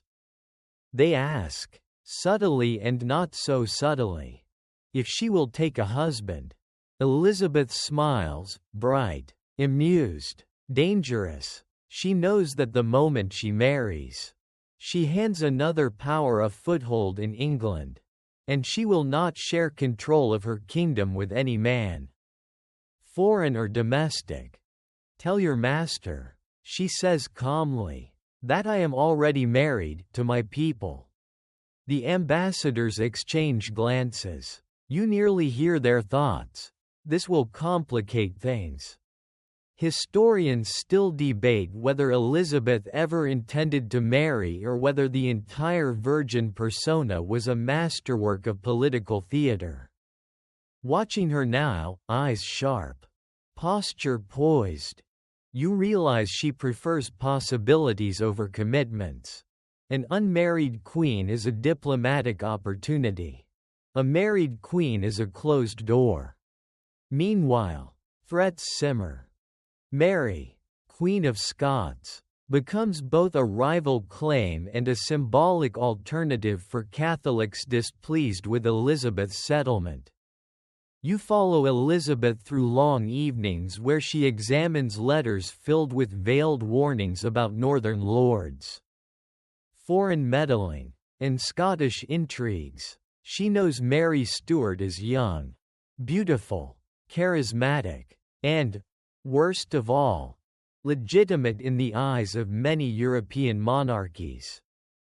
The court whispers comparisons. The people whisper prophecies. You feel Elizabeth processing each whisper, filing them neatly into the chambers of her mind.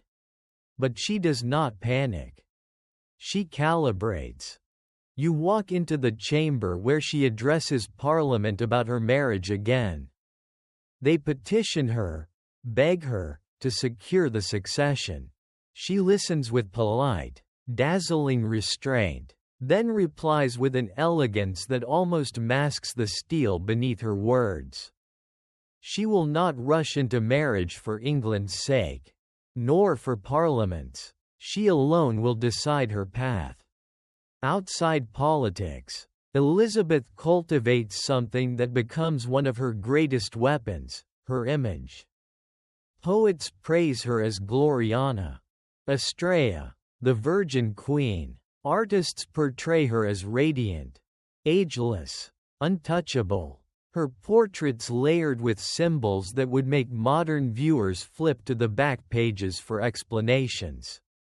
She becomes not just a monarch, but a myth. You watch her in a gown embroidered with eyes and ears. A reminder that she sees all and hears all. Courtiers bow with awe, half believing the symbolism is literal. Elizabeth smiles knowingly. She understands the value of illusion better than any monarch before her. Yet beneath the grandeur lies a woman navigating a tightrope stretched across a canyon of religious tension. Foreign threats, and internal suspicion, and even as the court thrives with music, theater, diplomacy, and flirtations, Elizabeth's private life remains carefully guarded. You sit beside her during a quiet moment in her chamber late at night. Her hair, unbound, glows in the firelight. She reads letters slowly, thoughtfully, touching her chin as though weighing 1,000 futures at once. In her solitude, she looks almost fragile, but not weak. Rather, she resembles a blade cooled in water, tempered, steady, resilient. Her affection for Robert Dudley, Earl of Leicester, dances around the edges of her reign like a candle flame she never allows to grow into fire. Their closeness sparks rumor, admiration, jealousy, but she keeps him firmly in the realm of, almost, the safest place for him to be. As long as he is not her husband, he cannot be her downfall. England thrives under her balance, mostly. Tensions sparkle here and there. But Elizabeth steadies them with a combination of charm, calculation, and the occasional pointed glare that could probably curdle milk at 50 paces. The realm recovers. The people settle. And Elizabeth, poised atop the careful structure she has rebuilt, understands that this peace is not permanent. It is a performance, one she must maintain with flawless precision. But in this moment, with candlelight soft against her face, she allows herself a quiet breath, a gentle exhale, a moment of stillness, because she has balanced the unbalanceable. And the storm on the horizon can wait one more night. You feel the air cool as the long arc of Tudor history curves toward its final horizon. Elizabeth's steady brilliance, her careful balancing act, has carried England through storms that would have shattered lesser monarchs. Yet nothing lasts forever, not crowns, not dynasties, not even a queen whose image has grown so mythic that some subjects believe she barely needs sleep or food. You sense change stirring around her like early morning mist, subtle but inevitable, carrying the quiet truth that the Tudor line, born in battle, tempered by fire, now approaches its gentle dusk. You walk beside Elizabeth through the gardens of Richmond Palace, where frost clings to the grass in delicate crystals. Her steps are slow, measured, and though her posture remains regal, age has softened the sharpness of her movements. She pauses beneath a leafless tree, fingers grazing a brittle branch, and you sense that she is thinking not of the kingdom she rules, but of the people she has outlived. Friends, rivals, ministers, all threads woven into her life's tapestry, now fading into memory. The major historical event begins here, the gradual decline of the Queen's health and the looming question of succession. Elizabeth has no children, she has no siblings left. Her refusal to name an heir, part strategy, part superstition, has protected her realm from political plots, but now it threatens to leave the kingdom drifting in uncertainty. The council looks to her for guidance, but she remains silent, her eyes distant, as though gazing across decades rather than days. You take a seat beside her in the privy chamber that evening. Firelight shivers across her face, illuminating the fine lines carved by years of vigilance. She listens to her counselors debate the future, too loudly, too anxiously, and she raises a hand, instantly quieting the room. Her voice is soft but firm as she reminds them that England has survived far worse moments of uncertainty. Yet even as she speaks, you feel a faint tremor beneath her words, a hint of the exhaustion she rarely allows others to see. Her thoughts drift often now to her cousin, James VI of Scotland, the man many believe she will name as successor. Their connection is complicated, shaped by diplomacy, distance, and the memory of Mary, Queen of Scots, whose execution Elizabeth ordered with a reluctance that haunted her thereafter. You sense those ghosts walking beside her now, silent but unignorable. A lesser-known detail flickers gently into the moment. Elizabeth kept a small portrait of James tucked discreetly among her personal belongings. Courtiers rarely saw it, but those who did understood its significance. It meant she had accepted, privately at least, the direction destiny was pointing. A Tudor queen preparing to hand her kingdom to a Stuart king. Historians still debate whether Elizabeth's choice of James was made long before her council pressured her or whether she decided only near the end. Compelled by the quiet urgency of mortality. Standing beside her now, feeling her inhale slowly as though gathering one last measure of strength. You suspect she always knew the crown needed continuity more than sentiment. Her final days unfold quietly. The rooms grow dimmer. The whispers softer. Elizabeth sits upon cushions rather than a throne, dressed in layers of velvet that do little to warm her thinning frame. She eats sparingly, speaks even less. Her ladies-in-waiting hover nearby, uncertain whether to comfort her or simply remain present. The queen who once commanded armies and outmaneuvered empires now sits wrapped in an immense, reflective stillness. You move closer as she gestures for a ring to be brought to her, an old ring containing a hidden miniature of herself and Anne Boleyn. She holds it for a long moment, thumb brushing the worn gold, the faintest shadow of sorrow drifting across her eyes. If there is regret, she does not voice it, but you sense a quiet recognition of everything she has carried, the weight of legacy, the solitude of power, the strange burden of being the last Tudor. Night settles with a softness that feels almost deliberate, as though the world itself is dimming its lights out of respect. The queen reclines slightly, her breath shallow but peaceful. When her council presses once more for clarity, she finally murmurs the name that will steady England's future. My cousin of Scotland. James. A single word that ends a dynasty and secures a kingdom. You remain at her side as her eyes drift closed.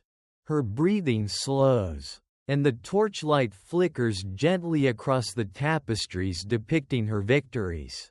In that fading glow, the Tudor story reaches its final quiet cadence, not with conquest, not with fire, but with serenity. Elizabeth slips peacefully into history. And with her passing, the dawn of a new era rises on the horizon, leaving the Tudors behind like a long, vivid dream that shaped the world far more than anyone living within it could ever fully understand. And so can you. Greater than end of script. Sweet dreams.